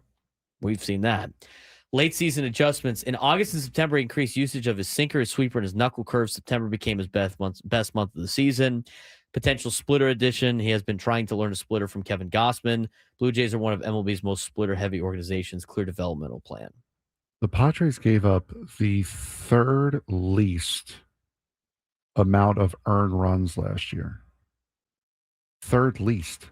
They gave up 578 earned runs last year. The only teams that gave up less runs than them were the Brewers and the Rangers. So the conclusion that Saris came with, Dylan Cease got $210 million, not because of results, but because the predictive models love him.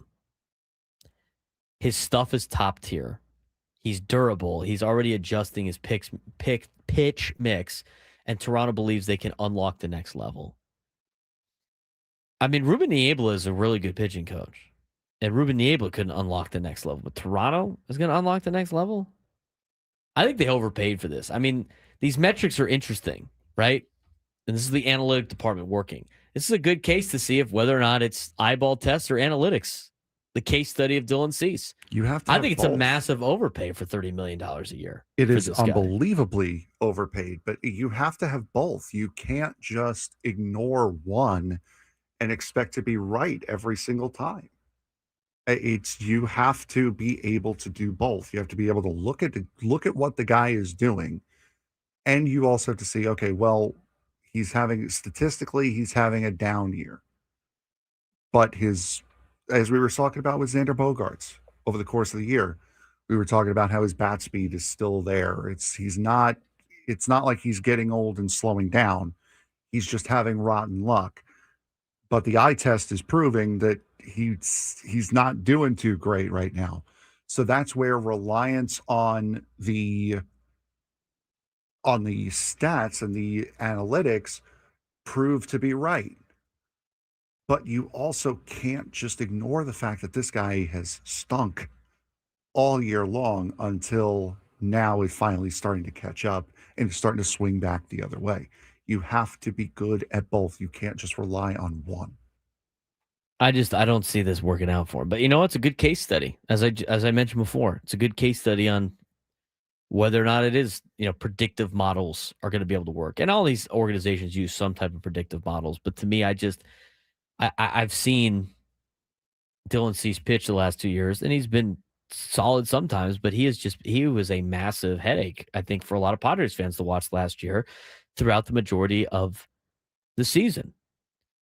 And I go ask this in the chat brings up a good point. I mean, we're talking about a Blue Jays team that could not fix Alek Manoah or Jose Barrios, where they were awful, and they've been awful.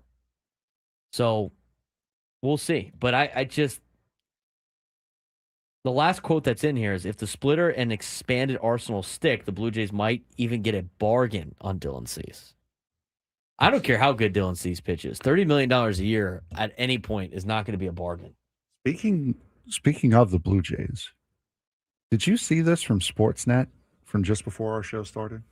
The Blue Jays have pushed their season opener back a day. The season was supposed to start on the 26th. It's now going to be a night game on the 27th. Interesting. So unless there's it's an event, maybe. I mean, it's a dome stadium. They could do it whenever they want. It doesn't matter. Well, you get those first 2 days for like a rain out. Yeah, usually they have a retractable roof. Yeah, usually day 2 is used to protect the opener. But with a dome, you don't need that. But it's interesting that it was scheduled to have that day protected. And now it's not just going to be a day game the next day. It's going to be a night game the next day. We're going to do opening night instead of opening day. Yeah. Interesting. 823-288-0973, 833-288-0973. I wanted to get to some of those numbers. I mean, because this is a Boras guy, Dylan Cease. That's the kind of money he got. Who are the other Boras clients that are available coming up in the winter meetings? Sounds like a lot of them might sign during the winter meetings. Who knows? I will believe it when I see it. There's a couple names on the list that the Padres might be inclined to sign. We'll talk about that when we come back on the Braden Surprenant Show. San Diego's #1 sports station, 97.3 The Fan.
This hour 97 through the Fan is brought to you by Mission Fed. From first accounts to big life moments, Mission Fed can help. Saving shouldn't be stressful. Mission Fed makes it easier with great rates on savings certificates and ultra money market accounts. Grow your money the smart way. Check the latest rates and open an account at missionfed.com. Membership and account criteria apply. We are going to be giving away Zach Bryan tickets at 1:15. We have played a Zach Bryan song coming back from break. The song is called American Nights. We played the remix version of it. We have 2 Zach Bryan songs that come back from break. One of them is American Nights as part of our rejoiners. And the other song that we have is, I'm pretty sure if she wants a cowboy, but we're going to go with American Nights. Just remember that information. All right, moving on.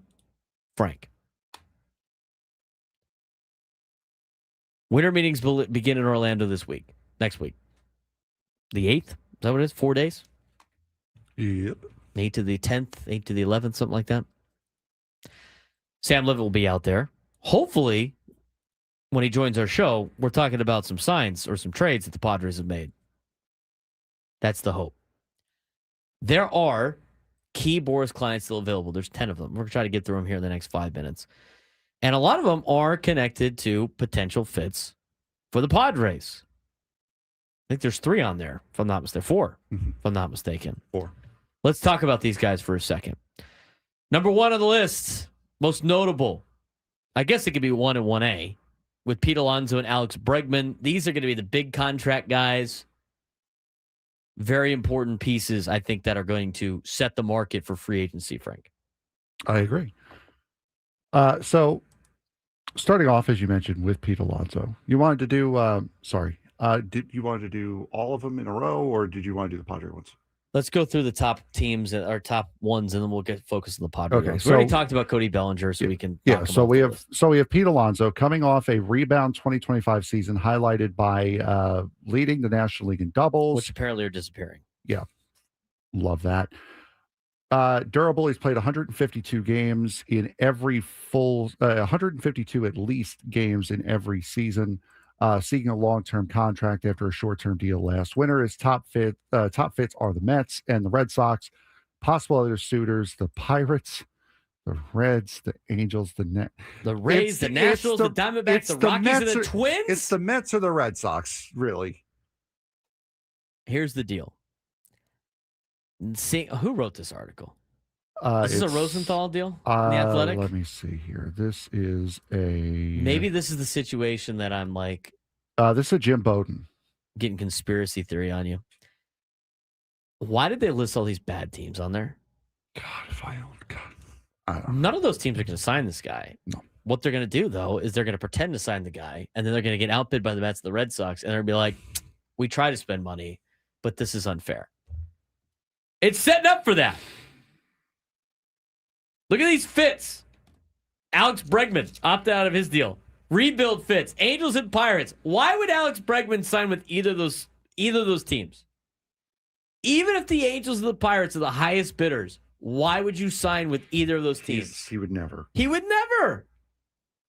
It plays into somebody's hands for CBA. I'm just saying. It's not crazy. It's sports.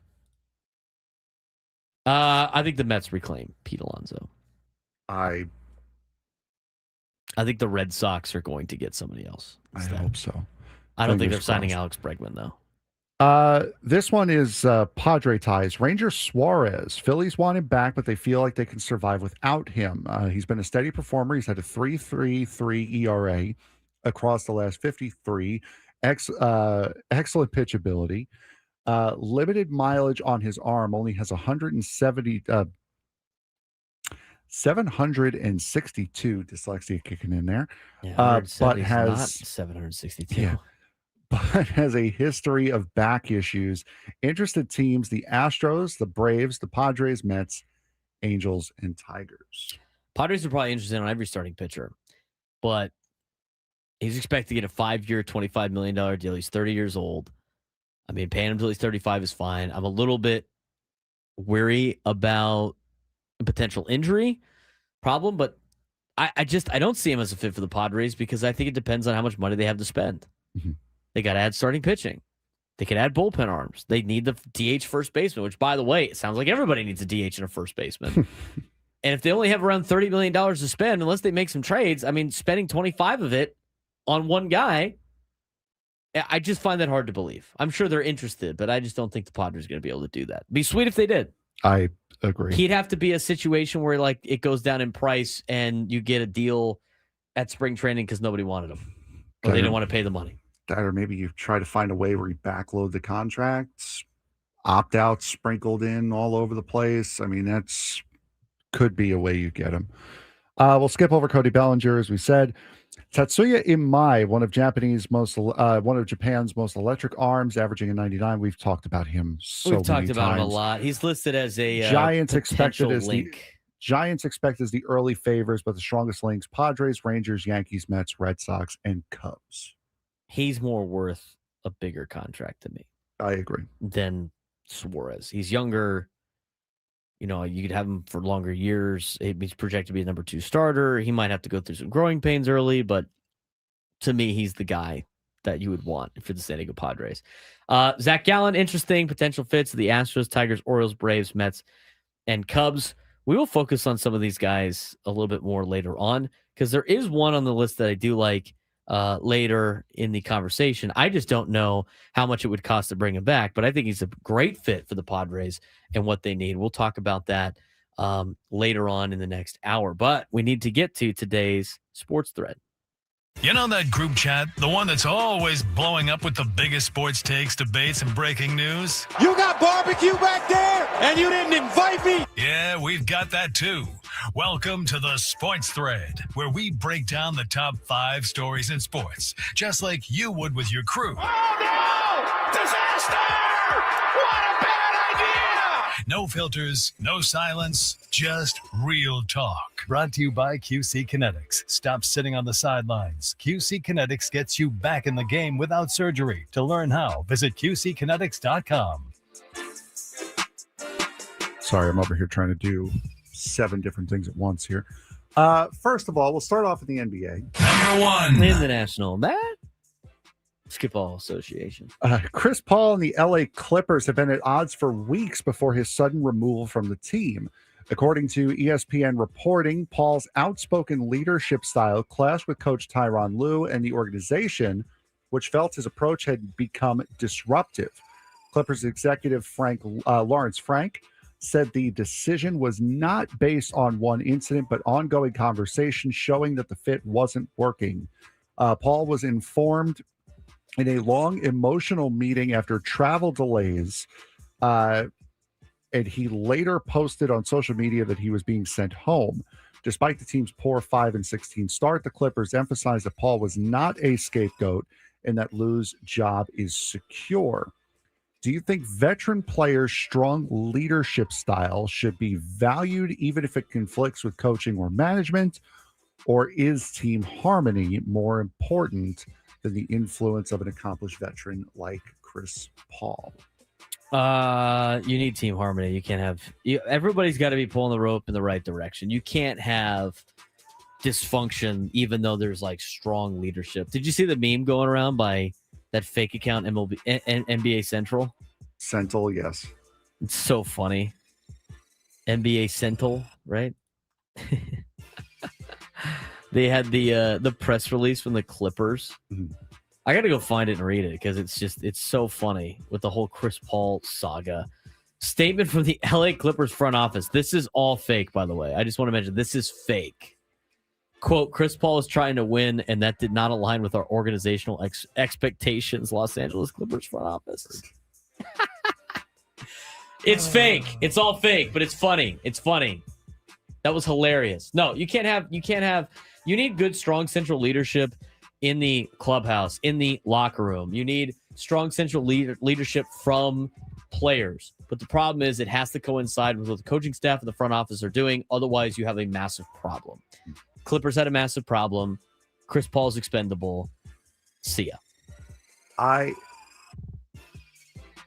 It would have been nice for the Clippers to have worked this out because he spent a lot of time with the Clippers. I think most people see him as a Clipper, and he's retiring at the end of this year, which I think is the reason why he went back.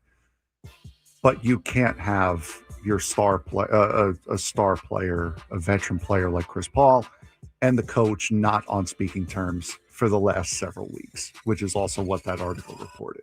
Mm-hmm. So that you can't have that. Number 2.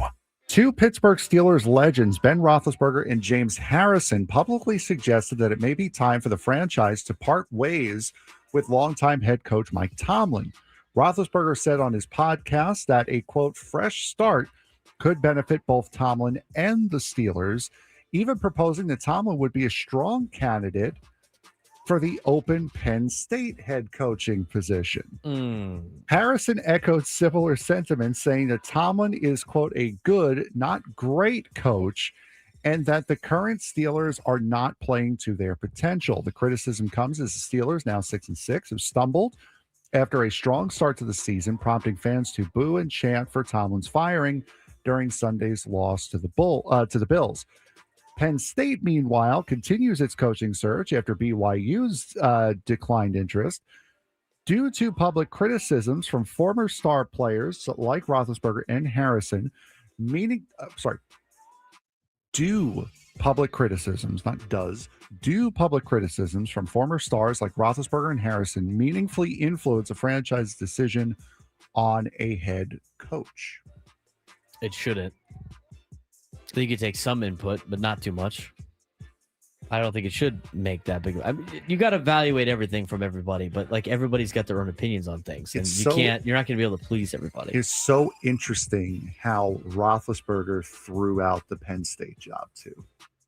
That to me is like we're auditioning him for new jobs now, and we're seeing how well this whole NFL coach to college works with North Carolina and Bill Belichick not making a bowl game.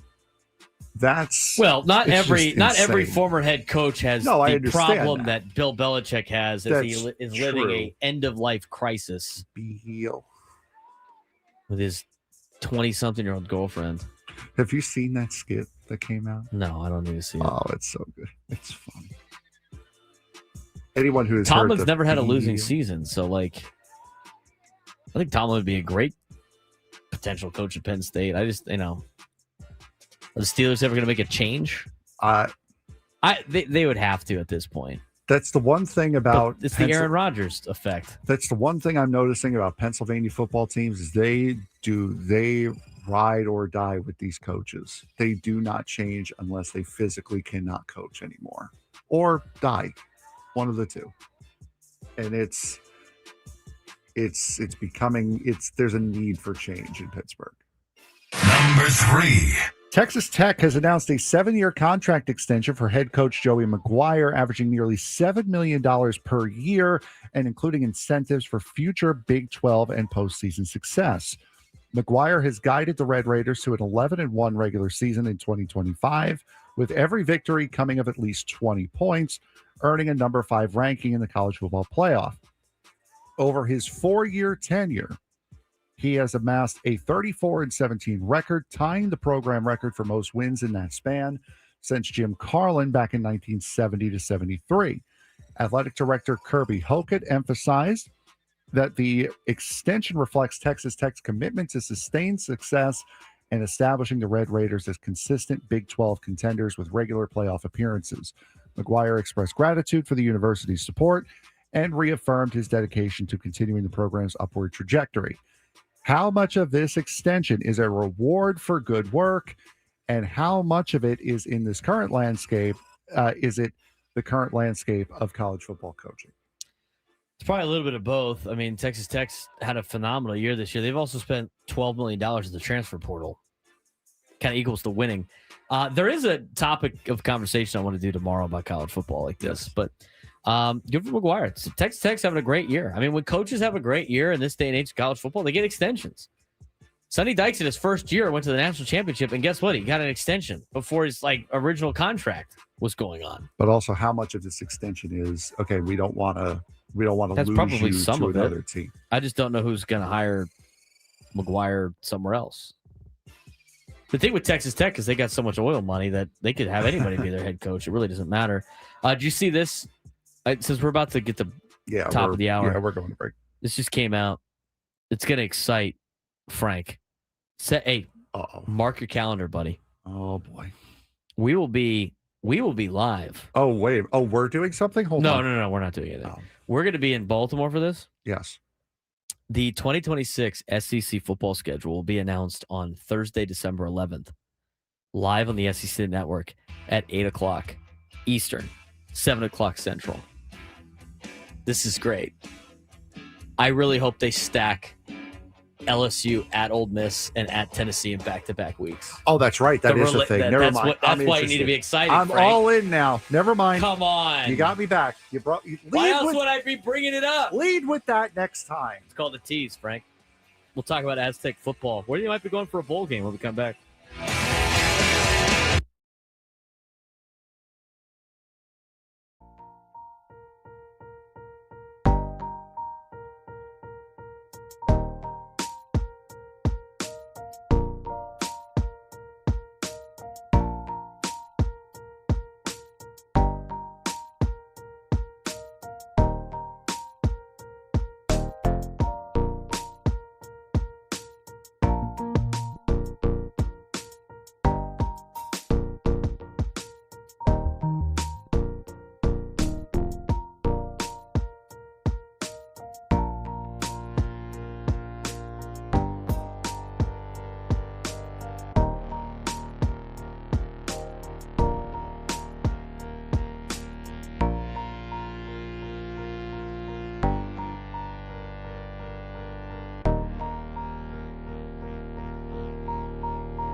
San Diego, it's time to fire it up. From the beaches to the ballparks, from the Gaslamp to North County, no one knows America's finest city like he does. You can't just punt on a Manny Machado prime year. He's a fourth-generation San Diegan, born and raised in the heart of this community.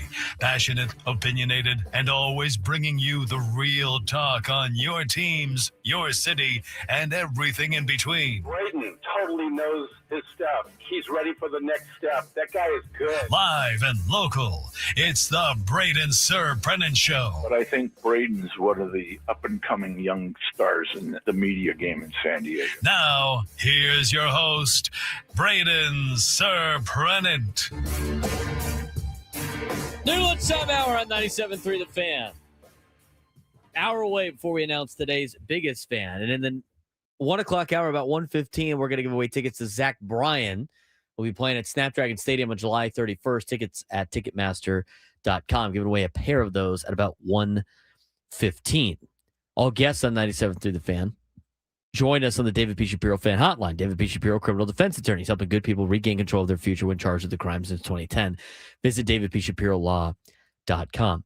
Take a look at some college football here in a second. What San Diego State is doing as their season has come to a close in terms of the regular season. A lot of indications look like San Diego State might be going to the famous Idaho Potato Bowl, but nobody will know until Sunday when they start announcing all of the bowl games throughout the country and who's going where for potential bowl games. We'll talk about that in a second. I do want to get back to the rest of this list when it comes to the top 10 players available that are Boras clients. We got through the top 5. We tried to really start with Zach Gallen at number 6. Frank, here are some of the names that might be moving and finding new destinations and new teams during the winter meetings next week. Zach Gallen, the 6th best potential client, or sorry, 6th best potential free agent signing for somebody that is a Boras client, Zach Gallen. Yeah, so Zach Gallen right now has a track record of a 20.8 career B WAR. That's another thing that drives me nuts. Which one do we use now? Do we use B WAR? Do we use F WAR? Do we use just WAR? What do we use? Well, there's two types of WAR. Do you know the difference between B WAR and F WAR? As someone who is asking that question in that tone of voice, did it sound like I know the difference between either one of them? B WAR is Baseball Reference's version of WAR. F WAR is Fangraph's version of WAR. Yes, there's a difference. We can't even agree on which WAR to use. WAR. God. Absolutely not. We should play that song. That should just be the song that we play when we talk about being F WAR. What is it good for? Absolutely nothing. Yeah, consistent top of rotation ability, but his walk year saw a career worst fifth Fielding and pitching. No, I know what it means. Fielding independent pitching. FIP and strikeout rates. FIP, if you will. Teams must determine what caused his regression, whether it be mechanics, pressure, or health. Potential fits being the Tigers, the Orioles, the Astros, the Braves, Mets, and Cubs. He could be one of the offseason's best starting pitcher signings if he rebounds. Well, what does his projective metrics mean? Let's go look back at what's his Sierra. His skilled, what is that again? Skilled interactive?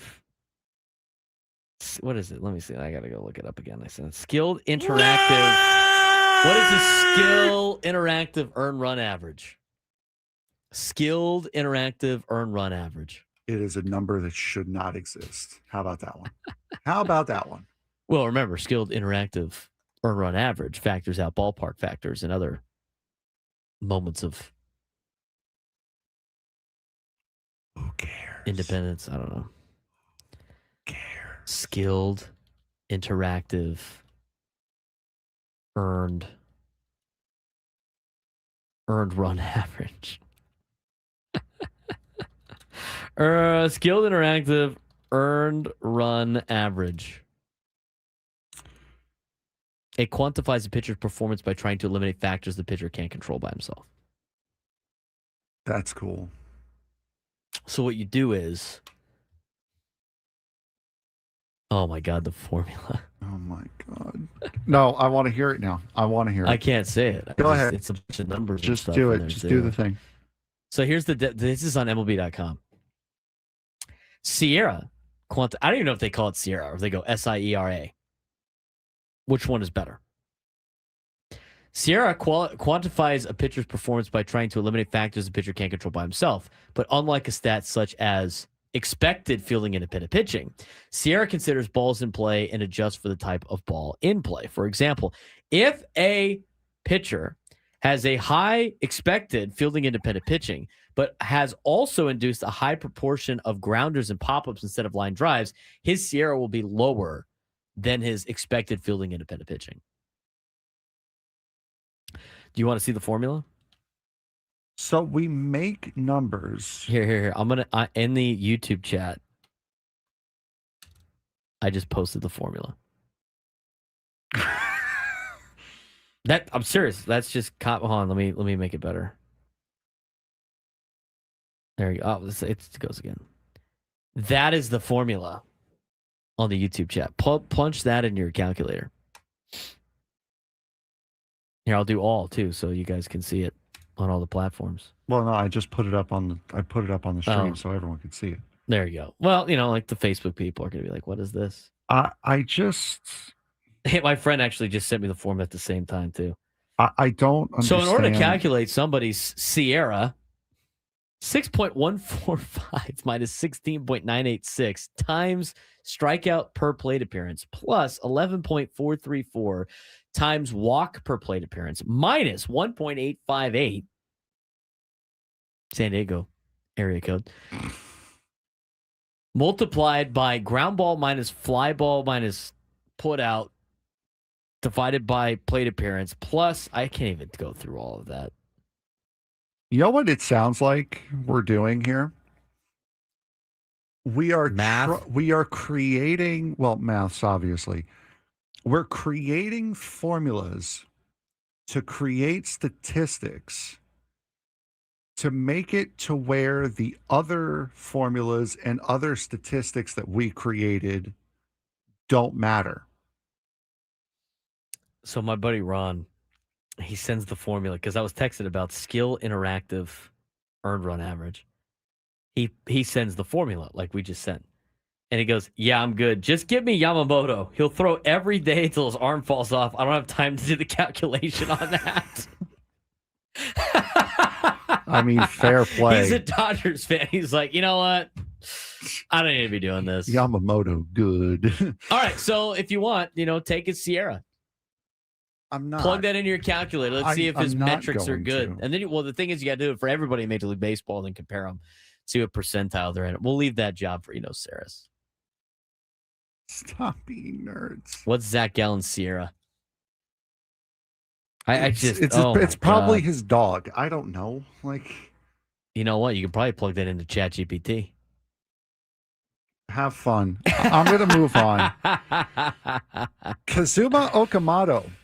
All right, so we're out on Zach Gallen. We don't like his Sierra enough. We calculated his Sierra. It's not great. This is too much, man. This is why baseball traditionalists and players don't like analytics for those reasons right there. That's on MLB.com. Skill interactive earn run average, the definition, and that's the formula that somebody came up with. We just gave you a recurring segment with Elo. Have him look at the Sierra formula and not have him explode. See how red he gets, and we'll put it on a measured bar. Hey, Chris, who, by the way, got to play college baseball. Great career. His career might have been extended if he knew his own Sierra. Might have been. I like telling that to my buddy Mike all the time, who pitched at Irvine. Hey, you know what? Because he hates all these advanced stats. He's like, not a single baseball player, one, pays attention to this, or two, gives a bleep. And I was like, hey, man, if you gave a bleep about your Sierra, you'd probably still be pitching right now. That's why your teammates Andre Palante still playing. He calculates his Sierra. And that's why you're really fast, because after that, he ran at you with a bat. Now I understand why Braden is so quick. Kazuma Okamoto, by the way, first or third baseman. He's 29 years old, coming over from the MPB. Elite bat from Japan with on-base percentage, skills, and plus power. Missed time in 2025 with an elbow injury, but remains highly sought after. Plays both corners, but most scouts see him as a first baseman. Best fits the Red Sox, the Diamondbacks, the Pirates, the Rockies. They're trying. Josh Burns gonna go make it happen, dude. The Nationals, the Mets, and the Padres. I'd be down. Although the elbow injury is a little bit of a question mark. But the thing is, it's like if he plays first base and like he's a DH at age 29, the elbow injury is that big. He's not pitching. Do we count what? Do we count FIP plus B WAR divided by Sierra for MPB guys too? Stop it. Well, no, I mean that's going to be the next one, is it not? No, well, maybe, but he's a position player, so I don't really care about the advanced analytics. I'm sorry. You have to. I'm sorry. You have to. That makes the argument. Does Fangraphs, which I do like to use, do they have a prediction for what this guy's going to sign for? Let's find out. He's from the MPB, right? Yes, he is. I still have no clue how to navigate Fangraphs. I have it on here. It's Spotrac is so much easier. Fangraphs is great. I love Fangraphs. I'm not denying it. You're a B-War guy then? I don't know if we can have you on the show if you're a B-War guy. We're a Fangraph show. All right, I've overplayed this bit. He doesn't have a prediction on there. I mean, if it's affordable, I'm down. Sounds good. Ha-Seong Kim is the next person on the list. Plays every infield position except for first base. Starred for the Padres in 2023 before shoulder injury derailed 2024 and 2025. Healthy again and is drawing strong interest for his elite defense and versatility. Top fits are the Brewers and the Braves. A Braves reunion is viewed as the, quote, cleanest outcome. Why, did he say something bad about the Brewers at some point? I get. It's the cleanest outcome. It's probably the easiest since he was already there most recently. It's the easiest. I guess the cleanest outcome. Go Aztecs. Those contracts get messy over there in Milwaukee. Waiting for X War from Go Aztecs. Expected war. There's a joke there that I'm not going to make. Nick Martinez. There we go. Is the guy that you were alluding to before.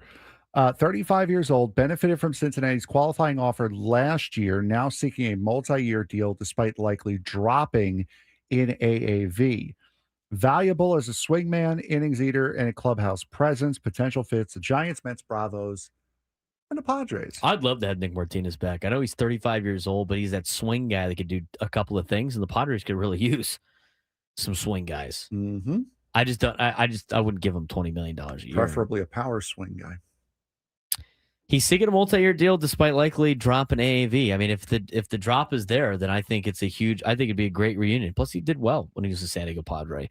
Last guy on the list is Max Scherzer. I'm not really interested in that. He's getting paid by so many teams right now with all the deferred money, but I don't really need Max Scherzer. Why sign and get paid by one team when you can sign and get paid by 5 teams? Yeah. All right, let's talk about this guy. It's got to make doing your taxes hell. He's got an accountant for that. You're getting paid that doesn't make it easier. It doesn't make it easier for the accountant. You're getting paid in New York, Washington, D.C., now Toronto. Yeah, but you get paid. It's where you get fifth one here. Well, I don't know about the deferred money because usually it's where you do the work. Yeah, which means he's got to file taxes in 3 different states and 2 different countries. Every Major League Baseball player has to do that. If they get traded. Like the road games. You have to file taxes in all those states you play in. You didn't know that? No, I did not know that. That's why teams don't like signing and even if you sign with the Texas Rangers, there's no state income tax. You still have the Angels in your division that when you have to go play them however many times, you got to pay California taxes when you play the Angels. You didn't know that? Yeah, it's where the work is completed. I genuinely did not know that. No. Yeah, that's why players like signing in certain divisions. They're like, oh, we got multiple no state income tax. It's great. Yeah, it's where you get the work done. So like, you play for the Padres, you got to pay. You have 81 games in San Diego, plus you have the however many games you have to play now in LA, and the games you got to play in San Francisco. I mean, most of the time you're playing in the state of California. It probably makes it a lot easier. Poor Seattle. Yeah. Seattle. Mariners have to pay in. Well, you know what? At least the Vegas now instead of. Poor Milwaukee. Uh-oh. The tax segment coming in. Let's talk about Aztec football for a second. We have a little bit of time before we got to get the break. And then we'll dive into. I curse MLB when they schedule teams overseas because I don't care about waking up at 6 o'clock in the morning to watch a game. I don't know how the international stuff works when it comes to taxes. When it comes to like outside of Canada, I don't know. That's why these guys all have accountants. Like I could physically do my own taxes because it's not super crazy.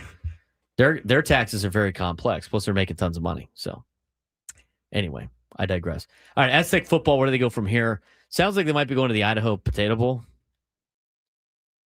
What could have been after San Diego State's 23-17 double overtime loss to New Mexico. Sean Lewis openly wrestled with the missed opportunity. The loss knocked San Diego State out of the Mountain West title game despite a 4-way tie for first between the Aztecs, Boise State, UNLV, and New Mexico. Lewis admitted the loss left him wondering what more could I have done and emphasized that this moment will leave a scar for players and coaches. Absolutely. He frames it as a major life lesson, sees control when your destiny is in your hands. 100%. And they'll learn that, unfortunately, the hard way. The good news is they really overcame what was a terrible year last year and put together a really good season. With all 4 teams tied, the league used the computer metrics to determine the 2 teams in the championship, which is the Broncos of Boise State and UNLV. Aztecs went 9-3, flipping to last year's 3-9 record. Lewis said he's most proud of the team's resiliency, growth, and toughness, even more than the wins. As things project, team will have a lighter week this week. No practices yet. That was from a couple of days ago.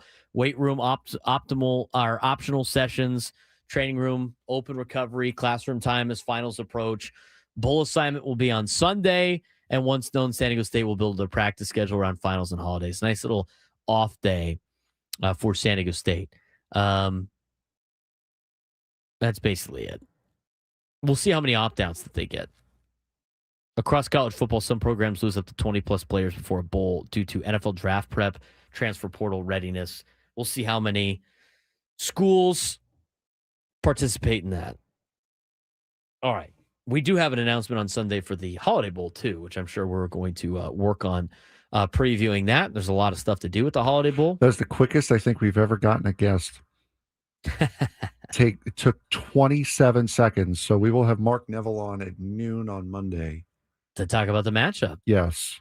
That's going to be great. A Pac-12, former Pac-12 school and ACC school. I think it's the last year of this as well. I don't know anything, but I could see a lot of there's a lot of good potential opponents or matchups for the Holiday Bowl. We'll talk about that on Monday. But when we come back, it's time to dive into some of the signings that some of the local kids had, plus more drama out of the Lane Kiffin situation. Braden Surprenant Show continues in the noon hour. San Diego's number 1 sports station, 97.3 The Fan.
This holiday season, too many San Diegans will go hungry. Join 97 to the Fan and support the San Diego Food Bank. Donate food directly online through our Odyssey San Diego Food Fund, where every donation helps feed local families. Go to 97tothefansd.com/food fund and give today. He's Frank Marchese. I'm Braden Surprenant. This is the Braden Surprenant Show, live and local each every day from 10 to 2 on San Diego's number one sports station, 97.3 The Fan. Yesterday was signing day. We talked a little bit about the Aztecs and the class that they had. But again, this is more for a day for the local kids and their families being able to say that they have made it to college athletics. And we have had a lot of great players here in San Diego sign a lot of big-time schools yesterday. NCAA early signing period in San Diego delivered a very chaotic, flip-heavy day in recent memory. John Maffei has a full article on this in the San Diego Union-Tribune. A lot of quarterbacks changed commitments, major prospects jumped conferences, and some of the county's biggest names stunned their original schools. Headline flip. Carlsbad's linebacker Rocky Cummings flipped from Cal to Texas. Biggest shock of the day came when Carlsbad star linebacker Rocky Cummings flipped his commitment to from Cal to Texas, immediately becoming one of the crown jewels of the Longhorns recruiting class. He's 6'4", 225 pounds. He said a visit to Austin sealed the deal for him. Ultimately, a quote from Cummings, "I want to win a championship, and we could do that at Texas." I think Cal's going to be all right, though. I think Cal's going to be all right in the grand scheme of things. It seems like they're spending some money on some stuff and want to be good in college football, making a commitment to college football. But Rocky Cummings goes to Texas. Texas head coach Steve Sarkisian praised Cummings' length, versatility, late senior year surge, saying he can play both off ball and on the edge. He's a graduate early and will join the Longhorns for spring ball. He had 33 tackles, 5 for loss, 2.5 sacks, 10 quarterback hurries, 8 receiving touchdowns as a tight end.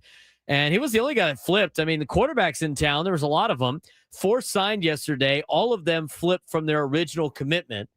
Troy Hune of Mission Hills flipped from Penn State to Virginia Tech, which made a lot of sense because James Franklin, who was the head coach at Penn State, is now the head coach at Virginia Tech.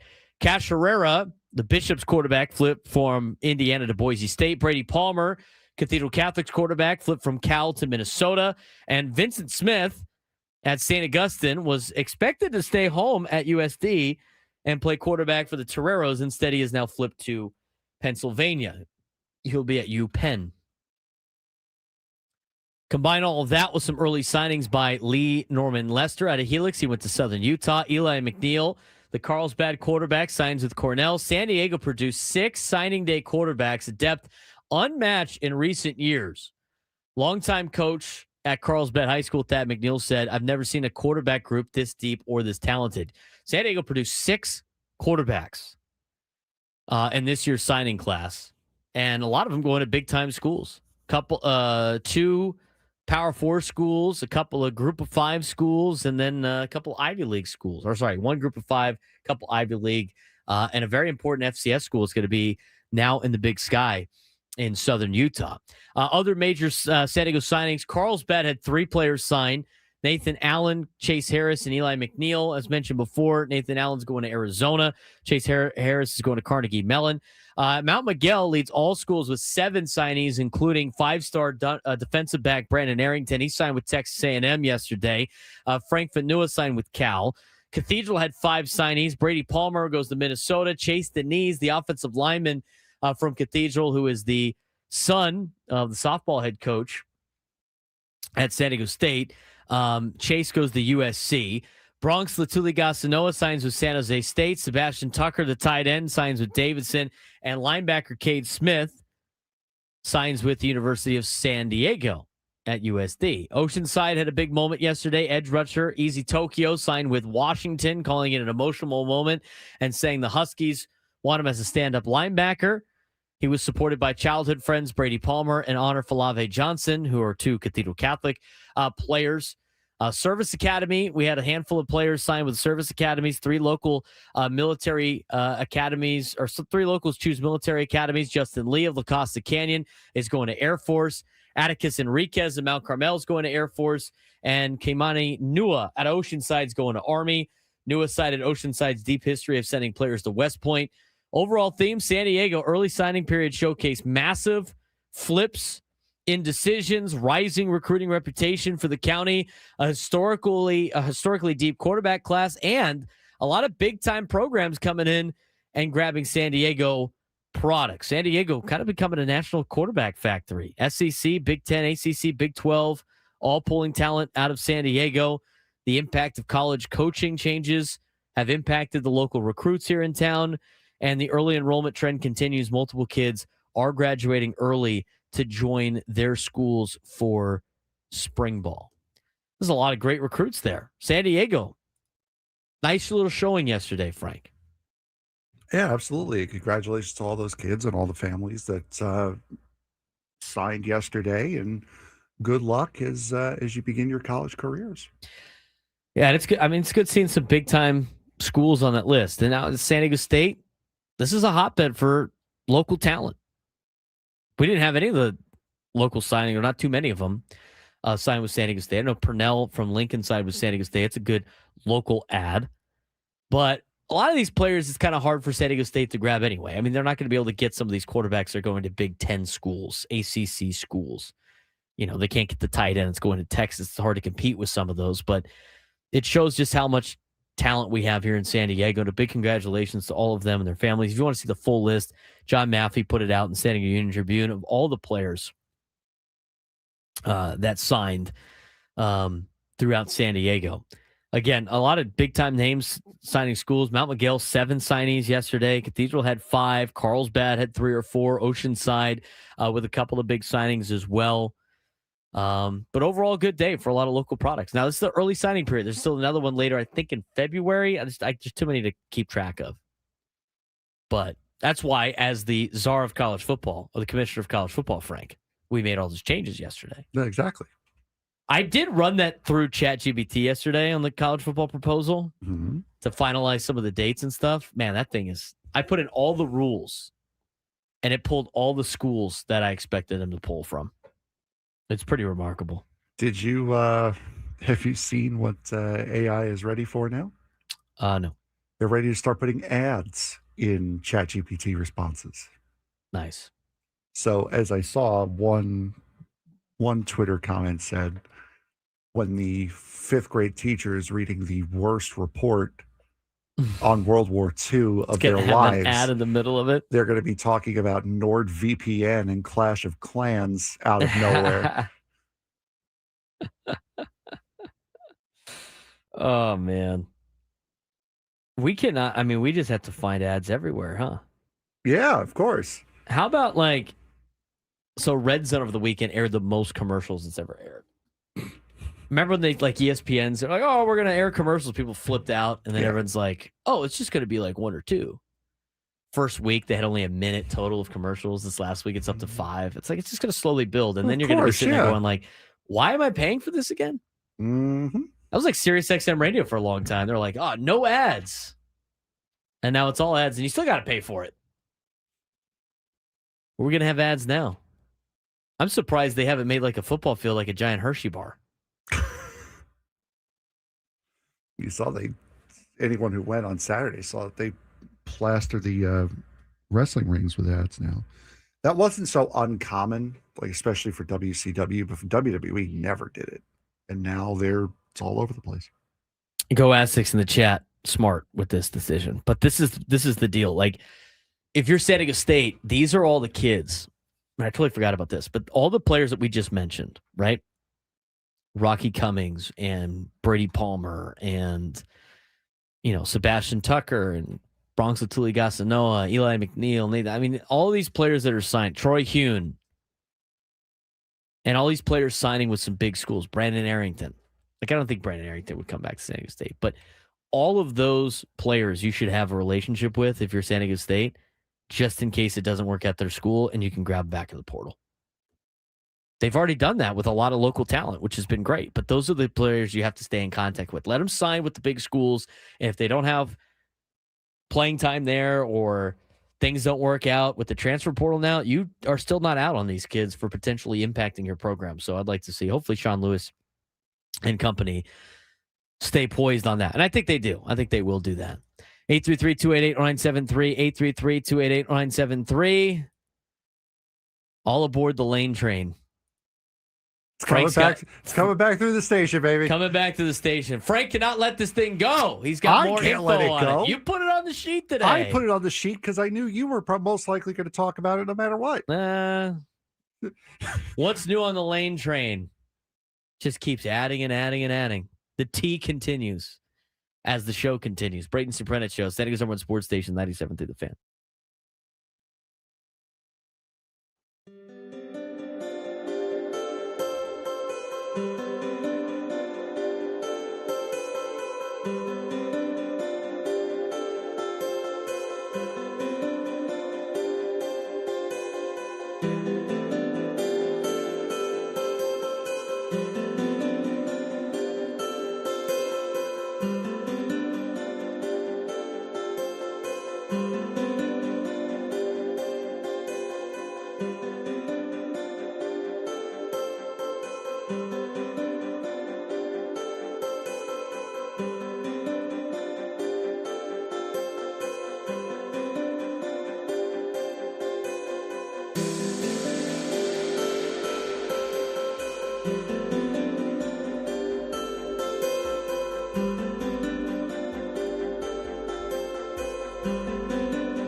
This hour 97 through the fans brought to you by Mission Fed. From first accounts to big life moments, Mission Fed can help. Saving shouldn't be stressful. Mission Fed makes it easier with great rates on savings certificates and ultra money market accounts. Grow your money the smart way. Check the latest rates and open an account at missionfed.com. Membership and account criteria apply. Oh boy, the Lane train. There's just more and more stories on this, huh?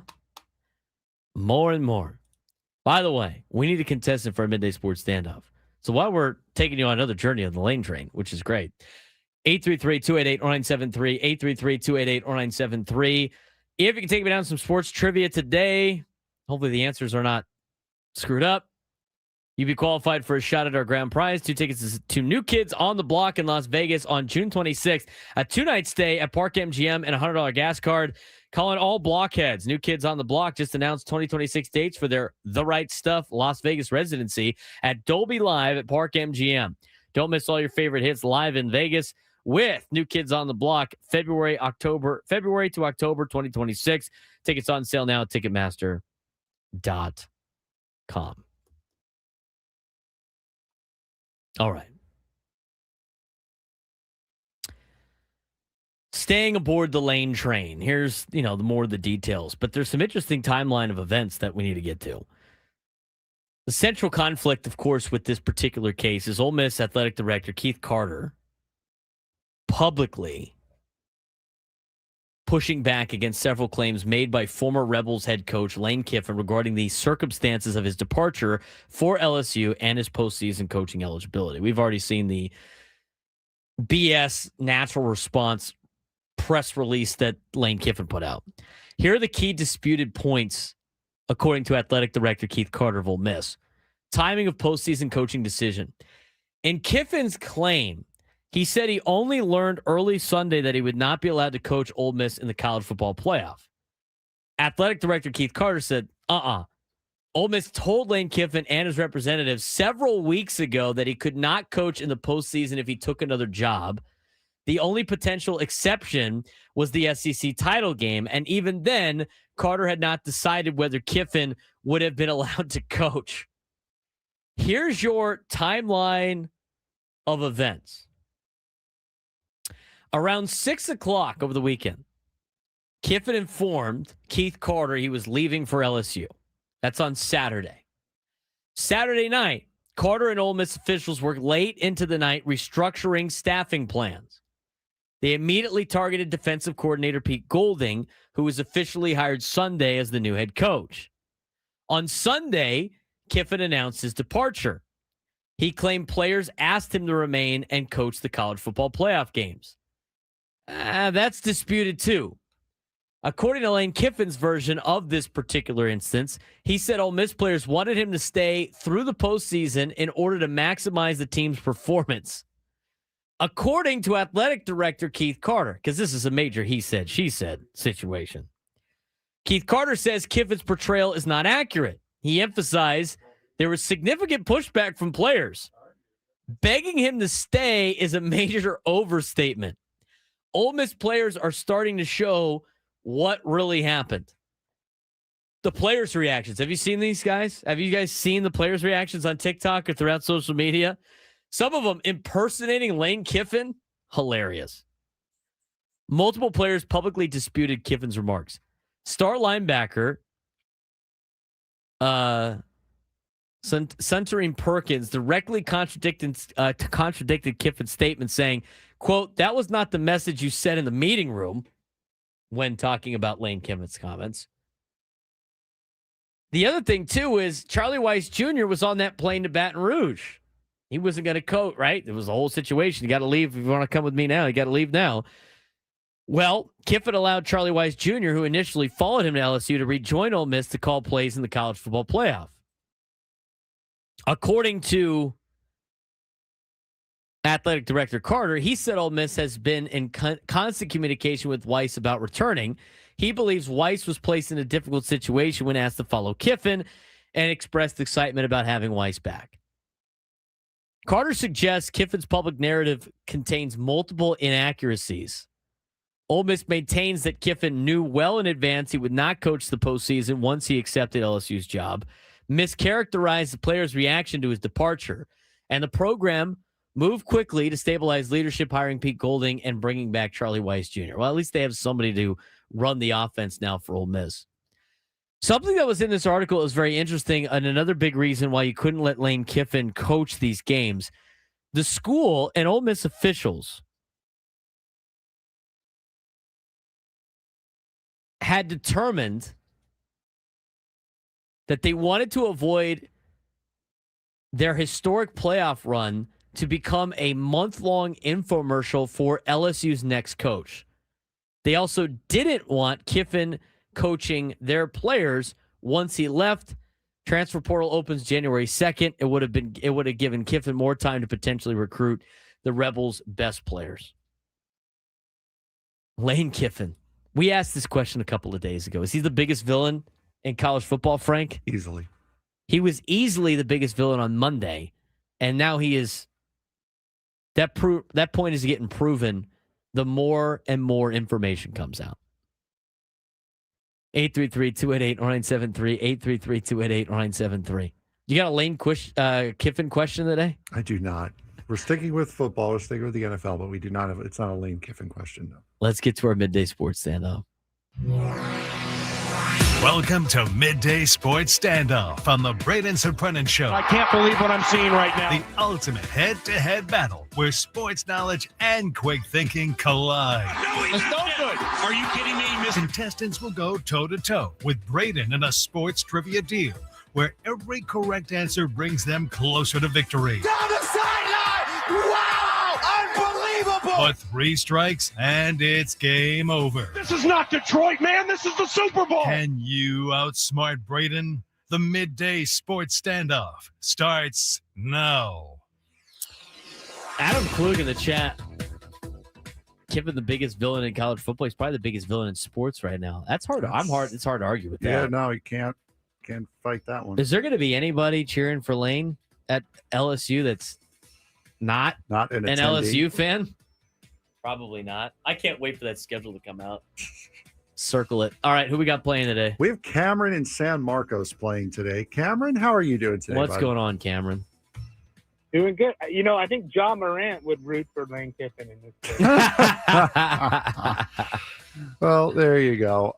So today's topic, again, we're sticking with the NFL. We're sticking with quarterbacks. No time frame on this one. Active quarterbacks, starters or bench, active quarterbacks with the most playoff wins. Top 10 we're looking for. I will give you a hint.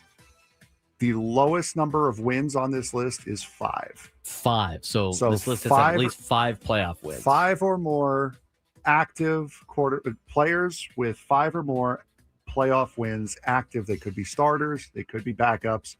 Cameron, you are first. Wait and check with Frank to make sure Mahomes. Go ahead, Cameron. Mahomes. Patrick Mahomes, yes. At least 5 playoff wins, right? Yes. Joe Flacco. Joe Flacco, correct. How many of these are there? There are 10. 10. Cameron? Lamar Jackson. Lamar Jackson does not have 5 yet. I'm going on a limb here just because he made it to the Super Bowl very early. Joe Burrow. He's got to have at least 5. Joe Burrow does. Cameron. Hurts Donut. Who? Jalen Hurts. Yes. Yes, that's a good one. I think you said Hurts Donuts, didn't you? Mm-hmm. All right, go ahead, Yeah. Braden. Josh Allen. Josh Allen, correct. Said it enough times. Cameron. Brock Purdy. Oh. No, not Brock Purdy. Matt Stafford. Matt Stafford, correct. Man, you're good at this, Braden.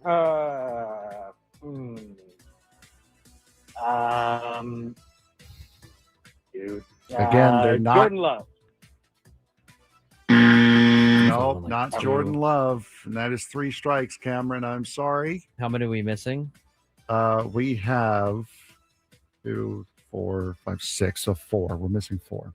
Just about to say they don't have to be starters right now. They just have to be active in the National Football League. Aaron Rodgers has to be on there. Yes, Aaron Rodgers is on there. Where's my ding? For God's sake. Okay. How many more of them are not starters now? Oh, like Russell Wilson's got to be on there. Russell Wilson is on there. Okay, how many more do we need? We have 2. 2 left. One's a starter, one is not. There's no way. The Red Rifle? Andy Dalton playing enough playoff games? No. Nope. Who else we got? Already said Flacco in the chat, Nate. 1 backup and 1 starter. There's got to be some backup that you forget plays He quarterback. was a in the starter. NFL. He was a big-time starter. A big-time starting prospect when he came in. Starting prospect. Started for a couple years, played on some good teams. People thought he was going to be great. Well, I mean, that could be like 15 of these guys. Not Baker Mayfield, Adam. Not Deshaun Watson. It's not Geno Smith because he's actually starting. Nope. Sam Darnold's starting too. Oh, what about no? I mean, he could be, but I just feel like he missed most of the playoffs when he was playing. Carson Wentz. No. I don't think Kirk Cousins has played enough. Manny L in the chat got the starter. Oh, Jared Goff. Yes, Jared Goff. And then the non-starter. Huh. On the Rams right now. Oh, he's the backup of the Rams? He's the backup for the Rams. He was supposed to be the heir apparent in New England. Oh, is that Jimmy Garoppolo? Jimmy Garoppolo. I never would have guessed. Jimmy Garoppolo. All right, full list. That is the full list. Patrick Mahomes, Josh Allen, Aaron Rodgers, Joe Flacco, Jalen Hurts, Jared Goff, Russell Wilson, Joe Burrow, Matthew Stafford, and Jimmy Garoppolo. Good list. I have no qualms today Thank you. because he said starters or backups. Padres did make a signing today, by the way. I did get that notification. Do you want me to? I mean, we have a minute and a half. Pitcher Ty Adcock. 1-year contract. Said the Padres made a signing. I did. Yes. Ty Adcock, congratulations. Ty Welcome to the Adcock, team. welcome to San Diego. We will. Happy birthday, Joe Musgrove, by the way. It is Joe Musgrove's birthday today. Happy birthday, Joe Musgrove. I saw his Instagram story. They had a feast at Cicerina? Cicerina? Is that where they went last night? Forget the name of that place. It's a good spot, though. Ty Adcock is the new starting pitcher, or new pitcher for the Padres. Just got the sign. We will talk about Ty Adcock. And well, actually, Skyler's coming in. Let's talk about Ty Adcock real quick. He is a Met. Was a Met this year. Threw 3 innings for the Mets this year. I was going to say, what? Threw 4 1/3 innings for the Mets last year in 2024 and was a Seattle Mariner in 2023. Great guy. Great pitcher. Bullpen guy, I think. I'm assuming. He is a bullpen guy. He'll be an up and down, I'm sure. If he'll probably I'm assuming he's going to fill the role of Sean Reynolds, where he's going to be, if someone goes down, he'll be the first one up.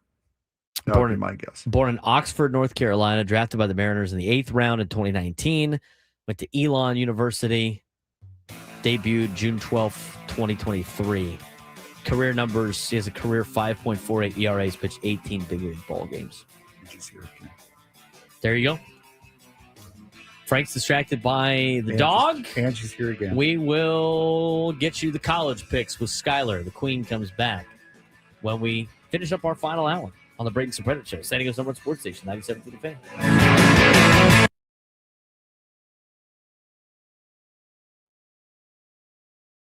What is this, Sierra? Angie back.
But I'm like, okay, Denver or Chicago, they're both cold. They must have to get used to it. Yeah.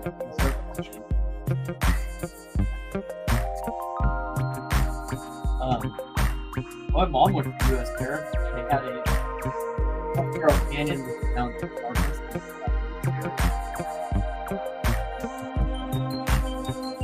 training. They had training here? I'm shocked that they had it here because I feel like they try to do it in like cheaper, areas where they could have like a lot of space. Like American does all their training in Dallas.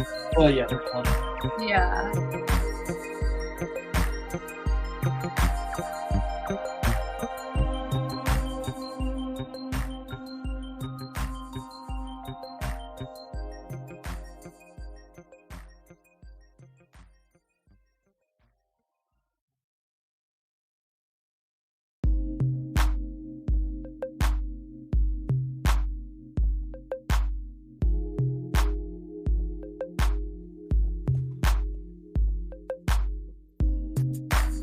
All right.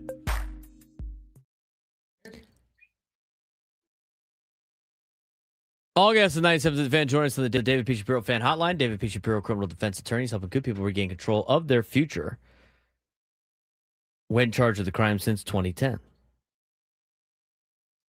Everybody we had your a YouTube chat got to hear your pilot stories because the mic was on the on the YouTube. So the YouTube people got to hear about it. But joining us now is the queen of college football, Skyler, who is working on becoming a pilot. We talked about that before. And her brother is about ready to start flying some big planes, which is kind of cool. So congratulations to Cameron on that. You were saying he's going to Denver to do more training? Yeah, he's going to Denver and then to Salt Lake City for 3 months of training. That's pretty cool. Yeah. And I'm going to go visit and go snowboarding. Going to make it better for yourself. Then. Exactly. Absolutely. So we got to make our college picks. We have Angie's running around. She's very distracting. Chemo's dog. In a good way. Right. And we're going to talk some of the college football championship games. It's such a spicy game. It's always a happy day at work when Chemo brings Angie. I know. I could tell. Awesome. You forgot to put Skyler's camera on, and then you had that thing, and then this thing, and then the hot mics over the YouTube. We're just a mess today.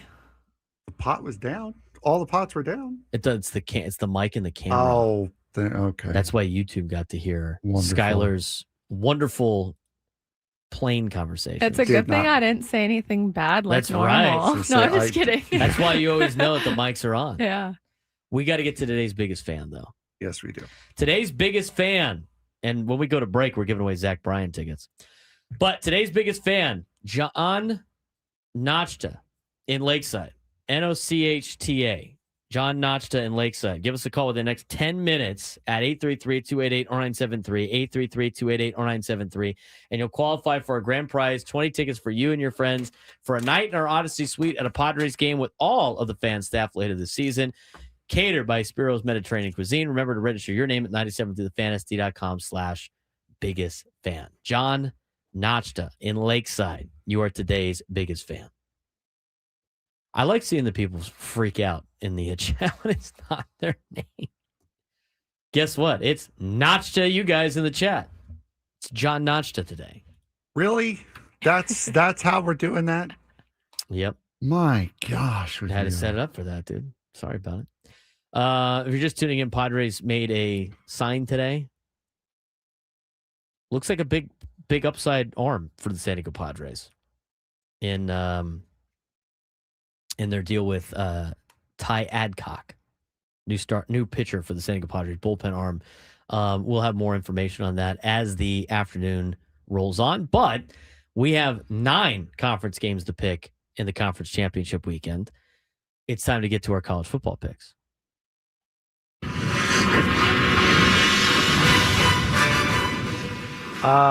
Bear with me here for a moment as I get the schedule for these games up because I did not have I had written this and had not put the spreads on it. So bear with me as I figure out the spreads here. But the first game is going to be for Conference USA, the 9-3 Kennesaw State Owls taking on the 8-4 Jacksonville State Gamecocks. This game is going to be played at Kennesaw State's Jacksonville fair State. by 2.5. Thank you. Appreciate you. Who do you got? Skyler, your first pick. I think Kennesaw State, they're trying to avenge a previous loss earlier this season to Jacksonville State. So I think that they'll be able to pull it off this time. So I've got Kennesaw State. Jacksonville State is the only team in this league whose run game never fluctuates. They ran for 252 yards on 42 carries the first time these two teams met, and none of it was random. Kennesaw's tackling and rush defense remain bottom tier, and nothing about their profile suggests they can hold up. I'm going to take Jacksonville State in this game.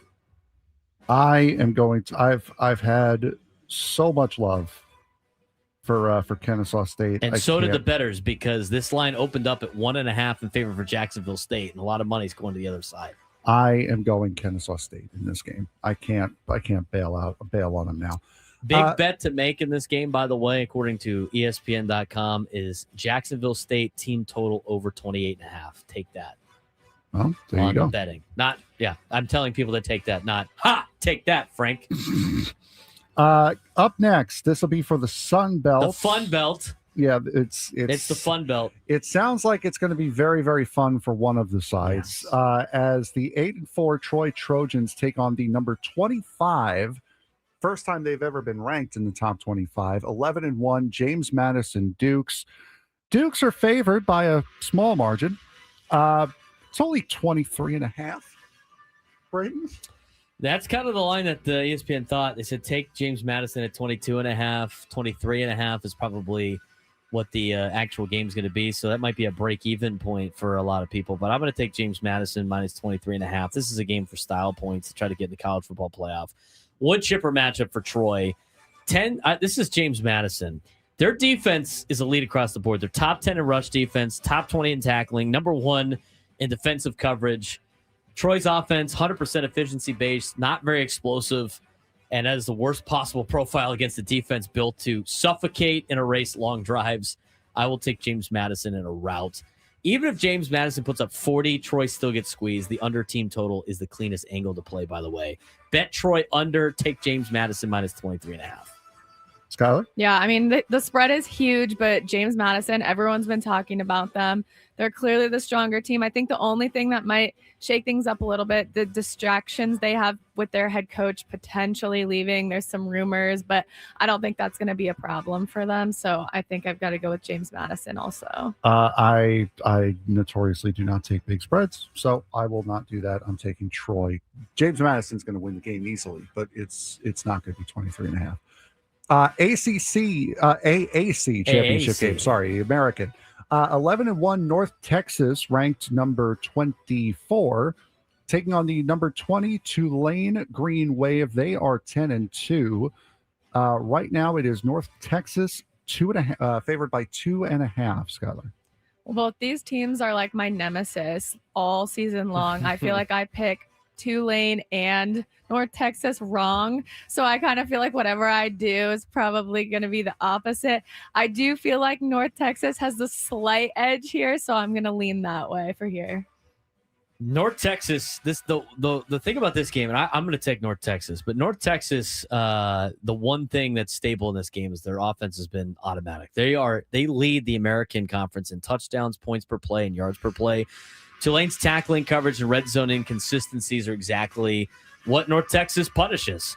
So why not UNT minus 2.5? I'll take North Texas. They also are saying bet the team total over 34.5 for North Texas in this game. North Texas is going to score a lot of points, and they're going to cover the 2.5. I'm going to take Tulane. I would assume it's going to be like a late walk-off field goal or something like that, but I believe Tulane is going to take the win here. Then on final game, Mountain West Championship game will be the 10-2 UNLV Rebels versus the 8-4 Boise State Broncos. Broncos favored by 5.5. Braden. I'll take Boise State. Maddox Madsen is back. Boise State finally has their identity back. They can throw the ball downfield now. They have explosive running backs, as we've seen. Their yards after contact offense is really good. And by the way, UNLV's defensive metrics are a disaster. 110th in rush defense, 73rd in tackling, 64th in their coverage. UNLV allows scores from outside the red zone because they bust so many plays. That's exactly what Boise State's looking for. I'll take Boise State to cover the 4 points.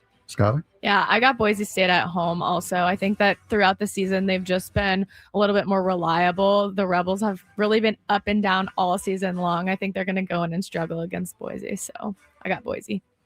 I'm going to take Boise State as well.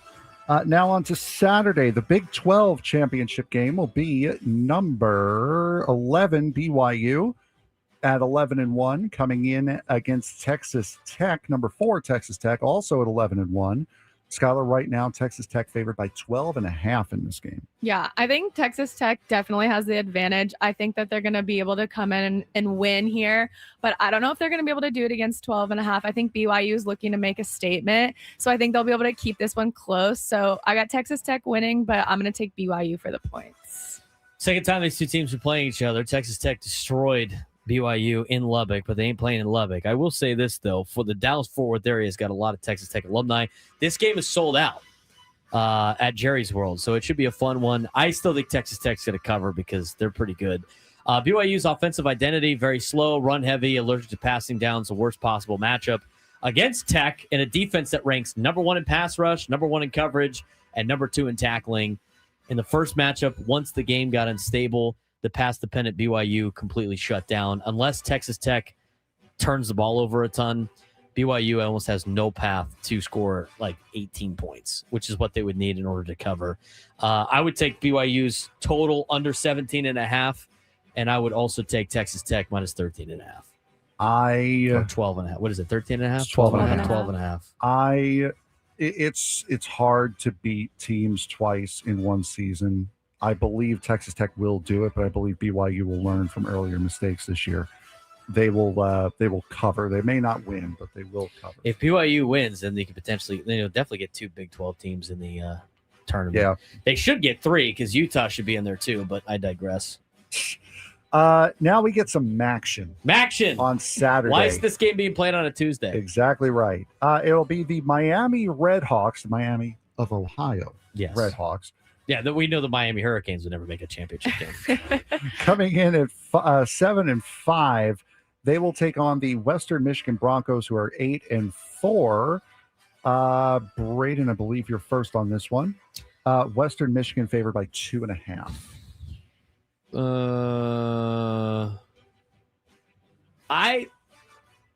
I'm going to take Miami of Ohio. They can win in multiple ways. Western Michigan cannot. When Western Michigan wins, they control the run and they run their scripted offense. When they lose, they run into problems early. So I'm going to go with Miami of Ohio. Skyler?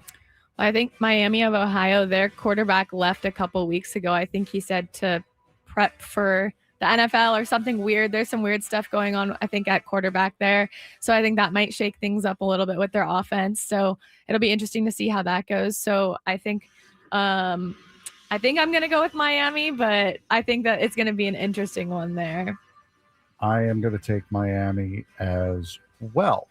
All right, Skyler, we're going to wipe you off of this one here. Did you guys see who's going to be at the game on Saturday? It's going to be on College Game. The College Game Day is at the SEC Championship, right? So I've heard. Do you know who's going to be there? I don't think I've heard. New LSU head coach Lane Kiffin's going to be on College gosh, Game Day on Saturday. He is. The Lane train continues. Holy moly. I love it. College Game Day just tweeted that out. Can't get rid of him. Lane's going to be there. That's Braden, funny. 11-1, number 3, Georgia, taking on number 9, 10-2, Alabama. Who do you got? I'll take Georgia. Georgia's favored by 2.5. I think it's going to be tough for Alabama to beat them twice. And the game is – I know they already went to Georgia and won one time, but they're going to have to go back to Georgia and win again. Well, it's a Georgia's defense, best It's in tackling Atlanta. unit. Yeah. It's a Georgia home game. Yeah, Let's that's not no. mince You're right, words you're right, here. you're right. They got a top 5 run defense. They force 10 to 12 play drives, best tackling unit in the country. I think they overcome the loss earlier to Alabama. I think they win. Skyler, do we need to? Yeah, I mean, I've been telling everybody all week how nervous I am for this game because, I mean, like you guys both have just mentioned, to beat a team twice in one season is so tough. But what makes me feel a little more confident, Kirby Smart's 1-7 as a head coach against Alabama. So I do think that we've got a chance. Alabama's coming in as an underdog, which I actually really like that for them. They've played a little sloppy in the last few weeks, though. If they can clean up their game, I think they've got a chance. So, of course, I have to go with Alabama. I'll take the Alabama team total under 22.5 too, by the way. Let's go to the next Grind it game. out, I'm taking Georgia here in this one. Sorry. Big Ten championship game. One of these two teams will be undefeated. The other one will get their first loss. Number 1, Ohio State versus the number 2, Indiana Hoosiers.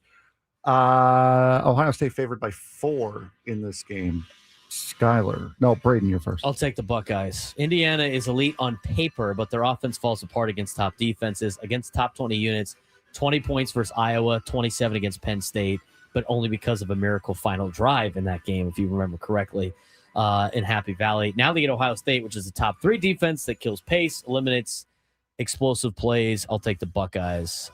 Signetti's good. He's a very arrogant coach, but until he knocks off somebody like the Buckeyes, it's going to be hard to say it. Skyler?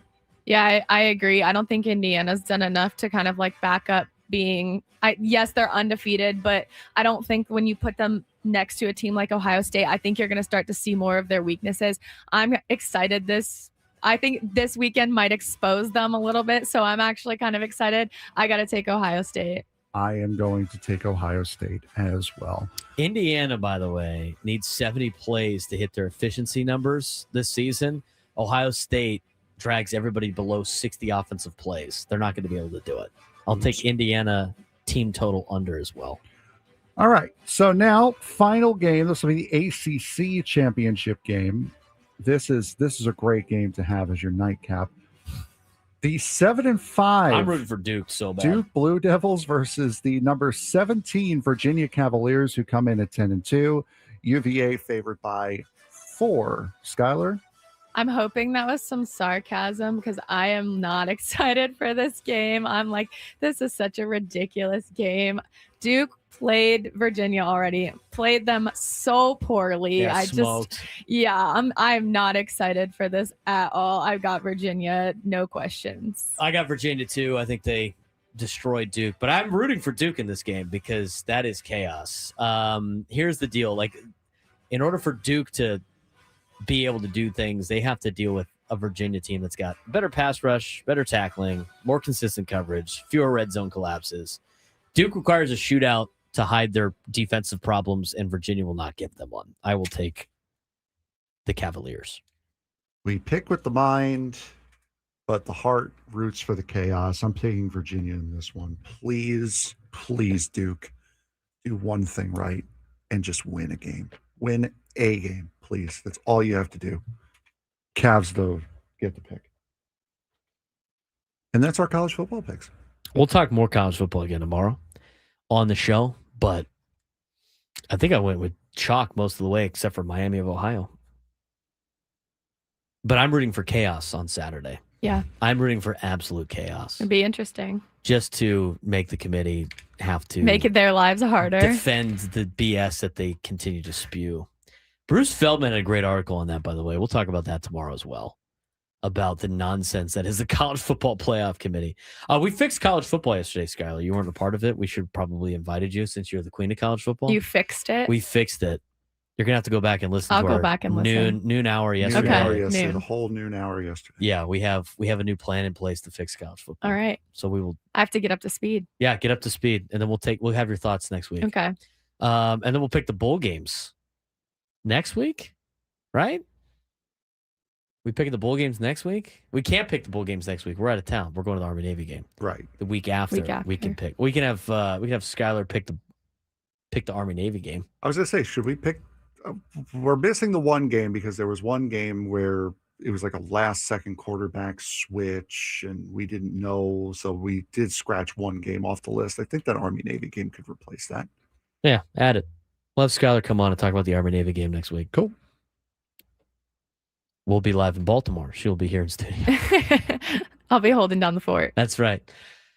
When we come back, what were we going to get to? Oh, college basketball throughout the county, throughout San Diego. We got some of that to talk about. We also have the new signing for the San Diego Padres, and at 1:35, Eddie Brown will join us to get you everything you need to know with the fantasy football as we go to break. By the way, the biggest fan called in. I saw that. I see him there. As we go to break, it's time to give away the Zach Bryan ticket. There it is. Now, today's trivia question. I dropped it in the 11 o'clock hour. We had a Zach Bryan song, Bring Us Back from Break. What is the name of that Zach Bryan song? First one to call in and tell us the name of that Zach Bryan song that is part of our rotation and brought us back from break that I mentioned in the 11 o'clock hour. First one to call in and tell Frank what that song was will win tickets to Zach Bryan. 833-288-973, 833-288-973. We will do that as we go to break on the Braden Surprenant Show, San Diego Number One Sports Station 97.2 The Fan.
All right.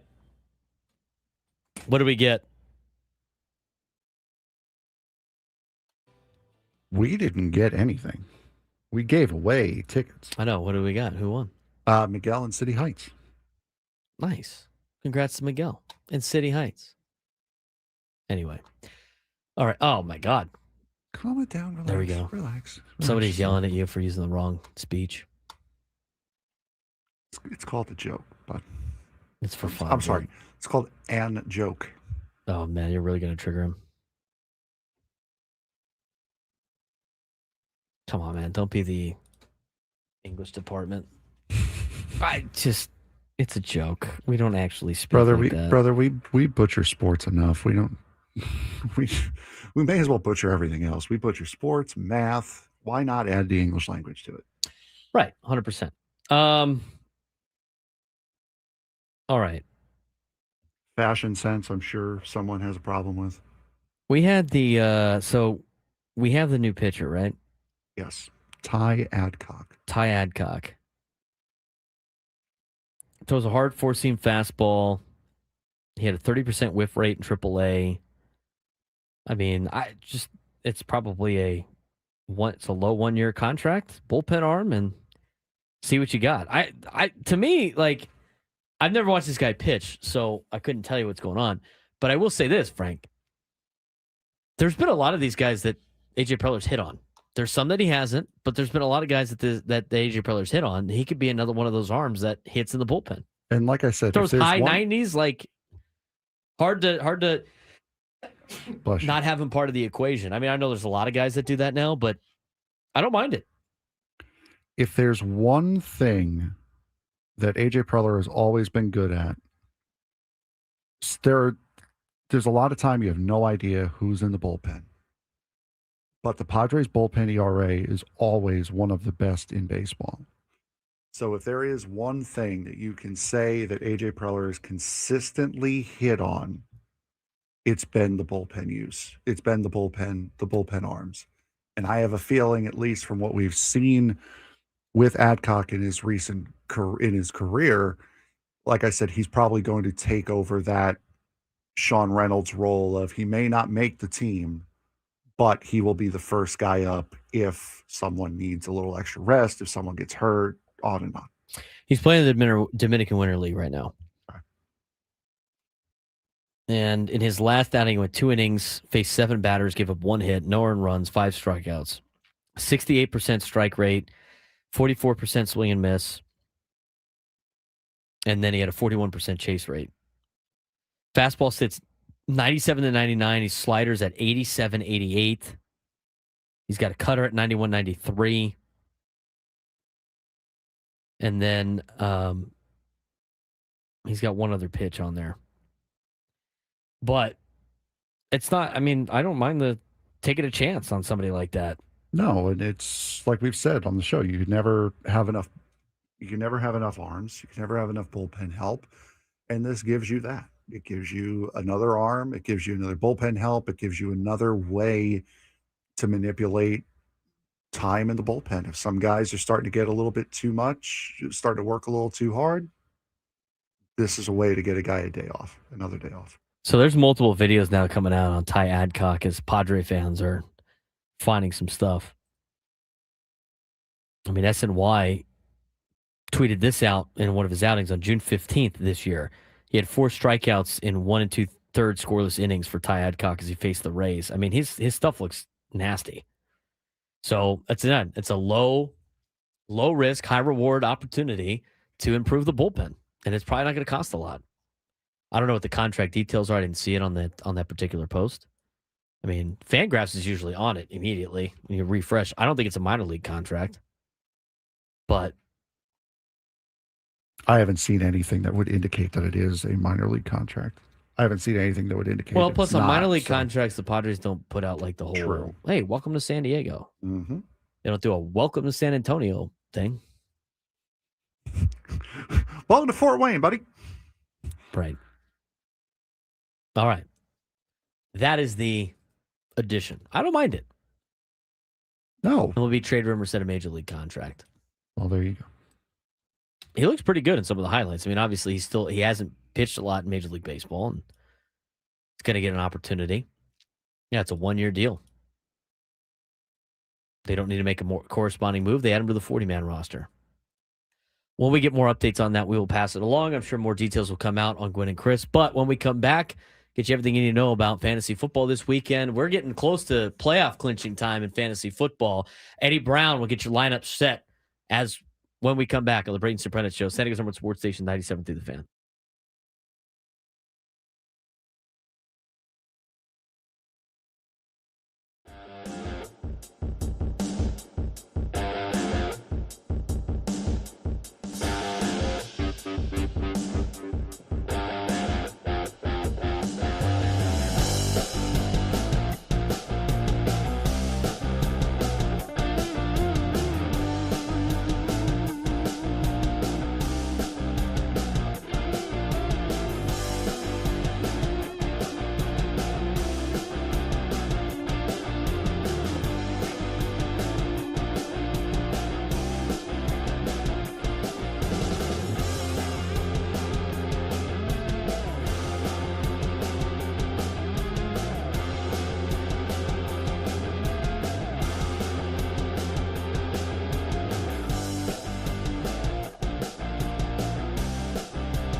Here's the other Zach Bryan song we have. She Wants a Cowboy. This hour, 97th to the Fans, brought to you by IHOP. Introducing the IHOP Value Menu, where all your breakfast faves are just $6 each every day. Where else can you get a big, filling, sit-down breakfast for only $6? Go to your Happy Plates with the $6 IHOP Value Menu. Available every day at IHOP, $7 in some locations. He's Frank Marchese. I'm Braden Surprenant. This is the Braden Surprenant Show. And after a week off, had to battle the stomach flu a little bit like that, Eddie Brown is back. Hopefully, still had a good Thanksgiving. Eddie, what's going on, man? Hope you're feeling better from last week. I'm doing much better, Braden. Actually able to keep food down, so that's good. That's a positive. Yeah, no, and it was still a good Thanksgiving. Spent some time with family and was able to hang out, so can't complain. Yeah, that was going around. My sister had that. A couple other people I knew had that. It's a tough time right before Thanksgiving. You're supposed to devour some food. But Eddie Brown for the Standing Union Tribune joins us each and every Thursday to talk about fantasy football. Get your lineup set for the big fantasy football weekend. A lot of playoffs are about to start. Some might have already started. This might be the last week for you to get into the playoffs. So these are some big time movers when it comes to fantasy football. And kind of interesting, like the bye week is a little bit off right now, right? I mean, the Patriots being out and Carolina being off. I mean, there's some teams that have some really good fantasy players that have a bye. You're trying to make the playoffs, Eddie. Where are some areas you can find to replace some New England Patriots and Carolina Panthers and every other team that has buys this weekend? Yeah, that's a tough break of the schedule because it basically in all my leagues this week, I'm either battling for position in the playoffs and trying to get a higher seed, or I have a chance to make it. Like I'm right on the cusp, and I need to win this week. So I feel like most people in fantasy leagues are kind of experiencing the same thing. I think if you're talking about replacing the Patriots, then you're talking about replacing Drake May. So it's really about trying to find a quarterback. Hopefully you have.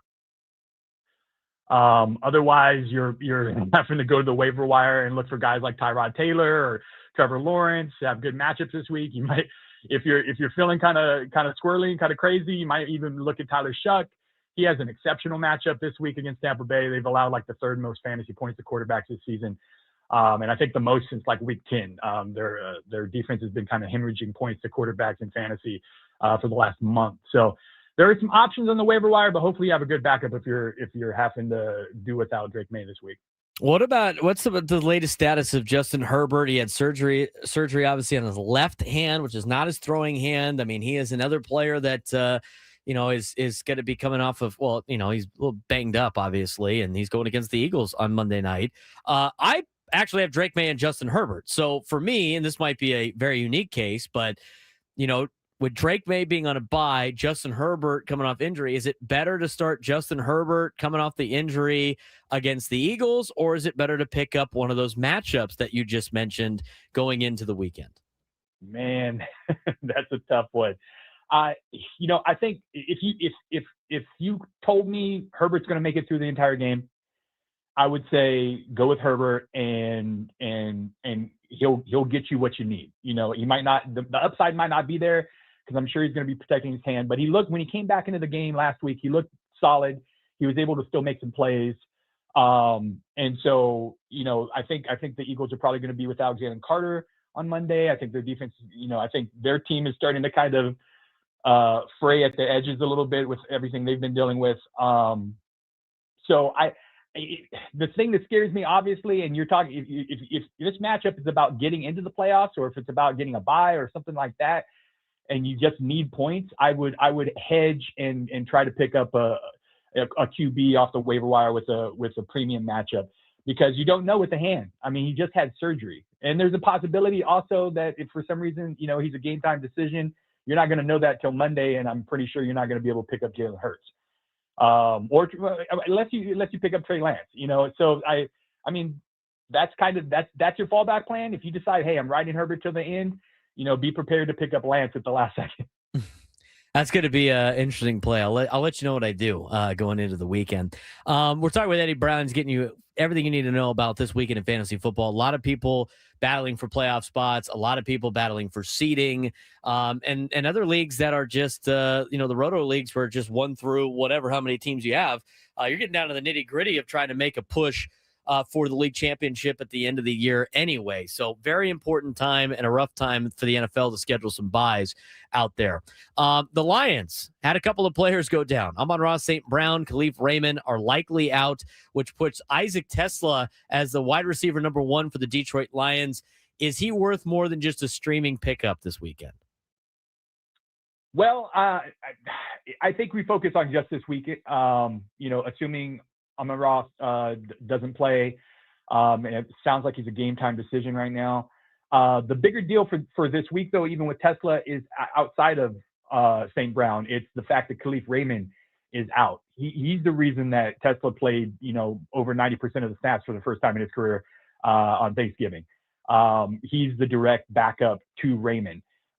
If St. Brown's out, then it's basically the Jamison Williams and Isaac Tesla show and against the Cowboys, which is the best matchup for wide receivers in fantasy football. So you definitely run him out this week. You hope for flex upside, and if he gives you anything more, then you celebrate. Going forward, it all depends on Amon-Ra St. Brown, because obviously when he's healthy, he's a target hog in that offense to the point that even Jamison Williams struggles sometimes to get seen. Highlighted Devin Singletary's rise in New York with Tyrone Tracy hurt. Singletary now running back number 11 since week 11 for you in the overall scheme. Do you trust them as a must start as a playoff running back? I think he has flex appeal. I think he has, matchup dependent. There's nobody else in that backfield at this point. He's going to get double digit touches going forward. Jackson Dart is healthy, so that takes pressure off. I think Dart really opens up the run game for the Giants, assuming that they're still going to allow him to actually run too. But I think he has flex appeal going forward. I think he has touchdown equity in that offense because there's not a lot left. And he's still available in probably about 70% of leagues out there. So if you're struggling at running back or if you're dealing with injuries, then he's a good pickup.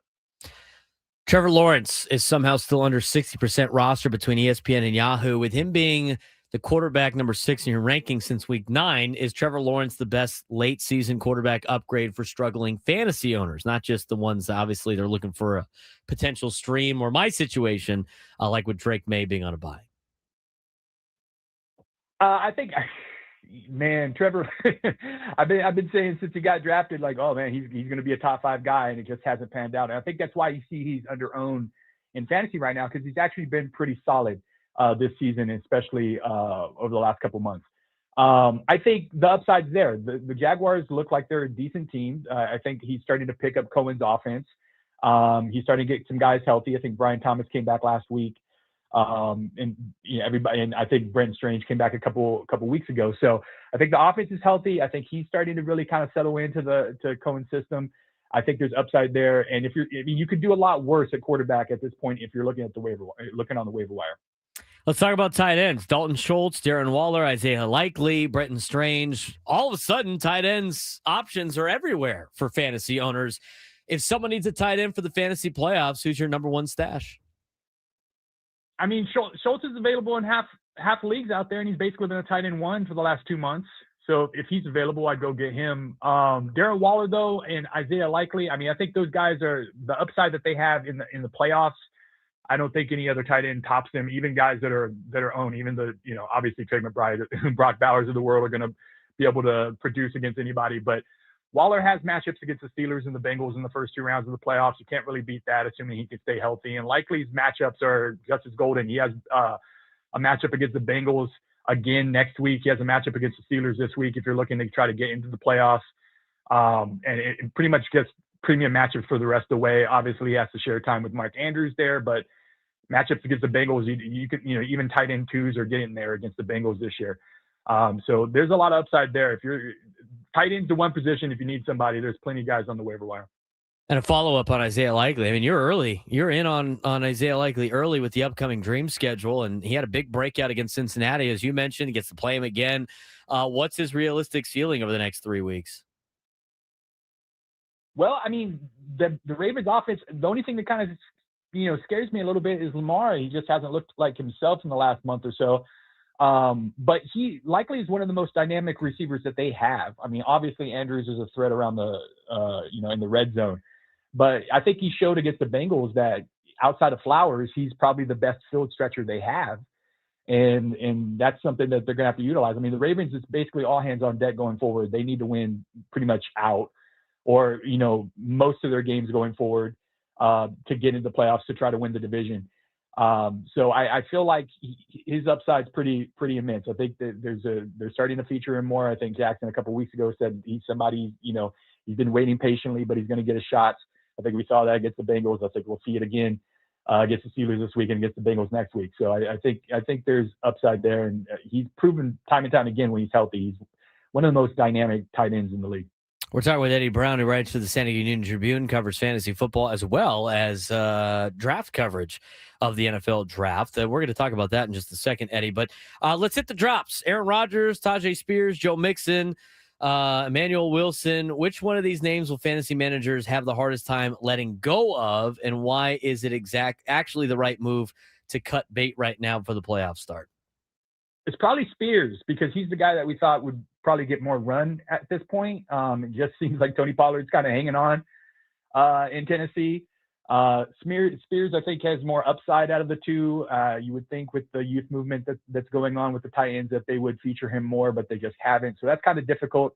It wouldn't surprise me if I put him in the drop list and he starts to actually get double-digit touches going forward and starts to produce like I know he can. Everybody else on the list, though, I mean, Mixon, it's really surprising that he's still rostered in pretty much a third of all fantasy leagues, and there has been no indication he was going to play at all this year. Let's get to one last question here before we talk to you again next week. You're starting to put out some mock drafts already, and we got a big weekend in college football with the conference championship games, obviously college football playoff happening as well. You put together a 2026 NFL mock draft already titled "Depressed Quarterback Class Could Favor Oregon's Dante Moore." We were talking about it yesterday with one of the questions of, should the Ravens give Lamar Jackson a contract extension? And my response was, they're in quarterback purgatory, because is he good enough to win you a Super Bowl? But also, who else are you going to get? Doesn't seem like this quarterback class is very good going into next year, but how would you evaluate the quarterbacks at this point after watching the regular season of college football as you prepare your first mock draft? No, I think coming into the year, I remember back to my way too early 2026 mock back in May, that there was probably about 4 or 5 guys I had my eyes on that could potentially be first round picks. I think going into the bowl season, I'm looking at probably just one in as far as Mendoza being the only lock, I think, at this point. I don't think it's a guarantee that Moore leaves. I don't even think it's a guarantee that Ty Simpson leaves at this point. And so we'll see. If Moore and Simpson enter into the fray, I think you're looking at Mendoza, you're looking at Moore, and you're looking at Simpson being the 3 first-round guys. But guys like Drew Aller, I mean, he obviously got hurt, but obviously Penn State underperformed. Carson Beck has been a mixed bag. Cade Klubnik and Clemson's been a mixed bag. Garrett Nussmeier didn't perform up to what we thought him and LSU was going to be able to do. All those guys are probably, second or third day flyers now in the NFL draft. So I think it's starting to look like it was last year, where we basically ended up with 2 first-round quarterbacks, and then it was grab bag the rest of the way. Eddie, we appreciate the time as always. We'll, obviously dive into a little bit more of the draft later on in the new year as we get closer to that and continue with some fantasy football talks. But good luck this weekend at fantasy football. Hopefully you make the playoffs in the leagues you're on the fringe for, and look forward to talking to you next week. Yeah, I appreciate it, Braden. Good luck to you. Eddie Brown, San Diego Union-Tribune, joining us on the Braden Surprenant Show. All guests on 97.3 The Fan. Join us on the David P. Shapiro Fan Hotline. David P. Shapiro, criminal defense attorneys, helping good people regain control of their future when charged with the crime since 2010. Visit davidpshapirolaw.com. The quarterback situation of the future is not great. I mean, you listen to all those names right there, and Eddie's got him on his 2026 quarterback class. But I remember some experts saying, like, oh, next year's class could be good. And we had the conversation with Adam Klug, and Adam's like, who? And honestly, true. Like, Drew Aller had a good year last year. He got hurt this year. Penn State didn't play well. Arch Manning has been a massive disappointment for the University of Texas. Carson Beck, as Eddie Brown said, mixed bag. Cade Klubnik, not a great year. Garrett Nussmeier, not a great year. I mean, you're looking at guys like, Indiana's Fernando Mendoza's had a great year, but Dante Moore, Ty Simpson, there's not a lot of options out there for NFL teams that are trying to build for the future. It's a good thing the Giants drafted Jackson Dart, Frank. Yeah, it's looking more and more like it. It surely is. And that is the risk you run with the plan that I thought was in place, which is just have a couple of guys and in waiting until Arch Manning is ready to go. And turns out he may never be ready to go. So that is the risk of my plan. But I mean, see, you mentioned it yesterday. The era of the dominant quarterback is over. I think so too. I think the era of the elite quarterback is over. I think with a lot of other, I think it's the way that they train right now too. It'd be interesting to talk with, I got to talk with Doug Brady about this. He's a quarterback coach in town. You met him at the CIF championship game, but I just feel like the elite quarterback play is just, it's not getting better. There's a couple of guys in the NFL that are elite, but other than that, they're mostly old guard guys too, because the new quarterbacks are just not the same. I wonder how much of it has to do with the fact that they do so much work with 7-on-7 with no rush, and how much of that is in effect, and they move around all the time. I don't think anybody's really developing. You can see it with the NFL draft. He's Frank Marchese. I'm Braden Surprenant. We'll talk to you guys tomorrow leading into a football weekend. Standing Someone Sports Station, 97 through the Fan.